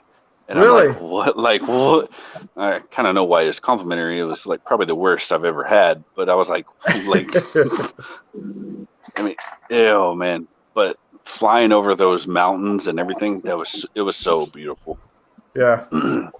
Yeah, the Pacific Northwest is nice, man. I do work up there. I did last year I did a big project in British Columbia. And man, that was a fun gig. And I'm technically not done with it yet, but they kind of put it on hold, and I've been waiting for them to kick it off again because I want to go back up there. But the gig I was working on is a wireless network for the ferries that go between Vancouver and BC and what's that little town? Anyways, this main passage for the ferries, and we go into Victoria, and Victoria is one of the best cities I've ever been in for coffee. Every coffee shop there is like artisanal, just great quality coffee. There's Starbucks, but everyone goes to all these other coffee shops that are just super, super nice. So I want to go back there again just to hit the coffee shops. Oh yeah. What you doing, Caesar? Adam wants to do some mountain biking in Arizona. That's big here, man. You'd love mountain biking in Arizona, Adam. You come out here, man. I'll take you to some places. Smoking Ronnie says his AC is still running.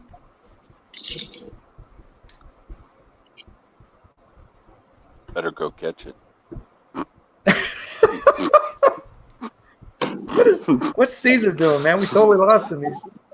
I'm sorry, I'm typing over here. He's ignoring us. To? Sorry, guys. What's it? What are you in the chat? No. Oh. He's I typing wasn't. No, I just put on that I was back. He's typing one finger at a time, hunt and peck with one finger. It's going to take him a week to type out a sentence, man. Man, oh man. Robert with the dad jokes. Stevens, Adam says. I'm telling you, dad jokes are the best. There's nothing better than a nice dad joke. I got a good dad joke for you guys. Actually, this is a blonde joke. I told this on PS Live, so some people may have heard it already. But okay, so this blonde lady loses her job, and she thinks, okay, I got to do something. I got to find a way to make some money so I can pay the bills and stuff. So she decides to go around and ask people if there's any handyman work that she can do. And she goes up to this house, knocks on the door. This guy comes and she says, hey, I lost my job recently. I'm just trying to find some handiwork to do or something like that. Can you you got any work you need me to do? Rob, you still there, man? We lost you. No, I'm sure. Oh, okay. I'm deep in thought here. Okay. So he says, well, let me think. He says, you know, I need my porch painted. I've got the paint. I've got all the supplies and stuff, but I need this porch painted. And she said, yeah, I can do that for you. So he says, well, the supplies are out back. Paint it and just knock on the door when you're done. So she's out there for a while, and they keep the wife says, Didn't you tell that lady to paint the porch? And he said, yeah, she should be out there painting. She said, well, I can't hear her. You know, the porch is right up against the house. I haven't heard her doing anything. A few minutes later, the lady knocks on the door and says, hey, I'm all done painting. And she said, I had a little extra paint, so I put 2 coats on. And he looks at the porch and he said, what are you talking about? It looks the same. And she looks over at his car and says, no, it's got a brand new white paint job on it. Oh my God. Porsche. Oh, Porsche. Oh my God. Bad joke. Oh, that was good. I like that one. Can you see Rob, Caesar? I still can't see him. I'm just getting a spinny bar. I see him. Oh, I don't see him, man. It's on my end. It's the bandwidth on my end is. Can you hear me? Yeah, I can hear you just fine. Oh, but, okay. but there's just a black box with a little spinny circle in it. Huh. Smoking Ronnie says bad joke. I heard a really good one a few days ago that I've even told it a couple times since then, but I can't remember it right now. But it was a good one, and it's a total dad joke. But I'm spacing it right now. My dad is the best for dad jokes. He always comes and he finds them online and stuff. But he'll say, "Okay, I've got a joke for you." And whenever he says that, I'm like, "Okay, settle in because this is going to be good." Yeah, I've got a couple that's like really, but like what? I'm gonna think of a good one. Oh, come on, you just said you got a couple, man. Now you got to. Some of them I don't know if they're appropriate, so I gotta think of good. Yeah, I don't want any naughty jokes. No. Let's see. I think they're all naughty. That's a good one. Yeah. No, it's like, like, what do you consider like an inappropriate joke? Well, like a lot of foul language or a strong sexual joke or something. I mean, it's just nothing too crass. Okay. So He's out of jokes. No. No, that's like okay, like Helen Keller. Okay. Did you know that she had like a huge playground set? Like huge. Did you know about that? I did not. Neither did she.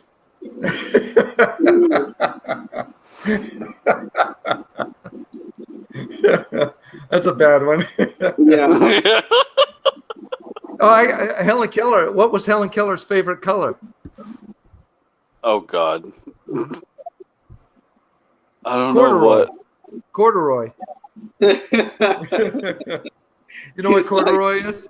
It's like the Michael Jackson joke.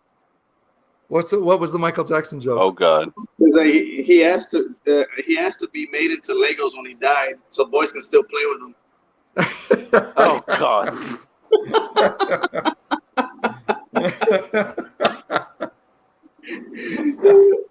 I'm laughing hard because you're laughing hard, man. Oh God. All right, guys, let's wrap this thing up, man. Yeah, we're at 3 hours. I didn't think we'd go 3 hours. That's kind of ridiculous, man. But so everyone who's still in the chat, our show is going to be every other Friday. So the next one will be 2 weeks from now, and 5:30 p.m. Pacific, 8:30 p.m. Eastern time, Rob. Just so you remember. 7:30 Central. 7:30 Central. Yeah. No, so I'll always keep it at 5:30 and 8:30 Pacific and Eastern. That way for them, the time always stays the same. For me, it'll change because I'll have to.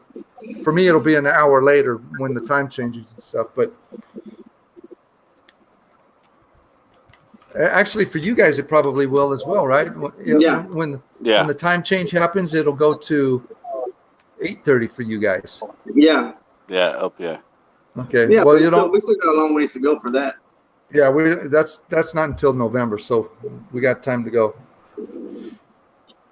Oh yeah, That's guys, after the barn smoke. talk about your where can people find you? Instagram, YouTube, all that stuff. All these guys know you, but anyways, we'll put it in the video. Oh, thanks, Quake, man. I appreciate that, man. He said he was gonna subscribe to us. Yeah. Caesar and Robert are at the Smoking Lead channel. I was waiting for you to say something. I'm like, come on. I was waiting for Caesar, but he wasn't saying anything. Yeah, that's no, not. because I was looking at the comments. You said going. No, go ahead. Check us out on Smoking Ronnie's. channel. When does a joke become a dad joke? When it becomes a parent? Becomes a parent. That's a good one. I like that one. Love it. Yeah, you can also check us out on Instagram at smoke_n_lead, and you can find us on YouTube. YouTube on Smoking Lead, and then you can find us on Facebook at Smoking Lead, or if you want to join our private group called Smoking Lead Disciples. Smoking Lead Disciples, yes. Also got a MeWe. Oh yeah, we got a MeWe. If you guys have a MeWe, it's smoke_n. Well, Yeah, no, actually, you know what? The private group is called Smoking Lead Disciples as well on MeWe. Yeah, and you guys obviously my YouTube channel because you're here. And High Desert Man AZ everywhere. And if you're interested in the patriarchal smoke, then check out that. That's a Facebook group based on faith, and we talk discussions mostly on faith-based things and what's going on in the world and stuff. But and then this show is just going to be about everything, right? We're going to talk about all kinds of crap, anything and everything. We just talk about everything.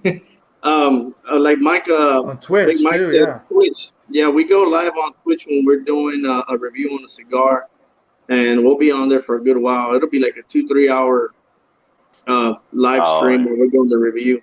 And on Twitch we are smoke_n_lead. So check us out on Twitch. Right now, me and Robert, like we said earlier, we're not doing reviews together just because of the coronavirus. We're trying to keep our family safe in case of anything. In case he's got it and he don't know, or I have it and I don't know, or whatever the case is. We work in the public anyways. While we're all just going on, we're still working. So we're trying to keep our family safe. Yeah, better be safe than sorry. I haven't been active on my Twitch channel in a really long time, but I think I'll start doing I think I'll start firing up my Twitch stream as well when I do reviews and stuff, because I was starting to get people on there regular, but I thought it wasn't going to become much of anything, but it's picked up pretty good for Kevin. It's picked up good for you guys and stuff. So I'll probably start doing that as well. Oh yeah, it's a blast. Pretty cool. There's been times where I'm like, man, should we do it on Twitch or should we just do it on our group as live in the Smoking Lit Disciples YouTube, Facebook page? But it's going good with Twitch, so we'll continue going as long as it keeps going up. You know, we're doing good. Very as long cool. as people keep coming in there, we'll stay on Twitch. Mike Ortiz says you guys go 4 or 5 hours sometimes. Oh yeah, we'll go. Oh, there's times from 7 to like That's 1 a long o'clock. freaking show, man. Yeah, bro. It's because we'll do a pipe tobacco review and then we'll do a cigar review. So right. That's why it takes a long time. And then afterwards, you know, some of the guys still don't want us to get off, so we'll stay on there a little longer and probably even light up another bowl of pipe tobacco or another cigar just to be on there. Yep. It all depends on everything. That's like our last one. I mean, it was really bumping. We had it was a real good one. On our next show for this, we should talk about the whole CBD infusion thing with cigars. Let's not talk about it now, but I've got some thoughts on this. But we'll talk about CBD cigars and if anybody has smoked any or anything. But we'll talk about other stuff as well. Sounds good. Oh, yeah. We got other content coming up. We got guns, knives. We're gonna be talking about a bunch of stuff in this show. So just stay tuned, guys, because it's a guy show. So live masculinity. Yes, right. All right, guys. Hey, thanks for the show, guys. It was a blast, man. Yeah, thank you for inviting us for this experience. Yeah, and guys, thank you for hanging on for that long with us, and thank you for supporting us for so long already, and staying there with us. Right on. Catch you guys later. Out, everyone. Have a good night. God bless. God bless.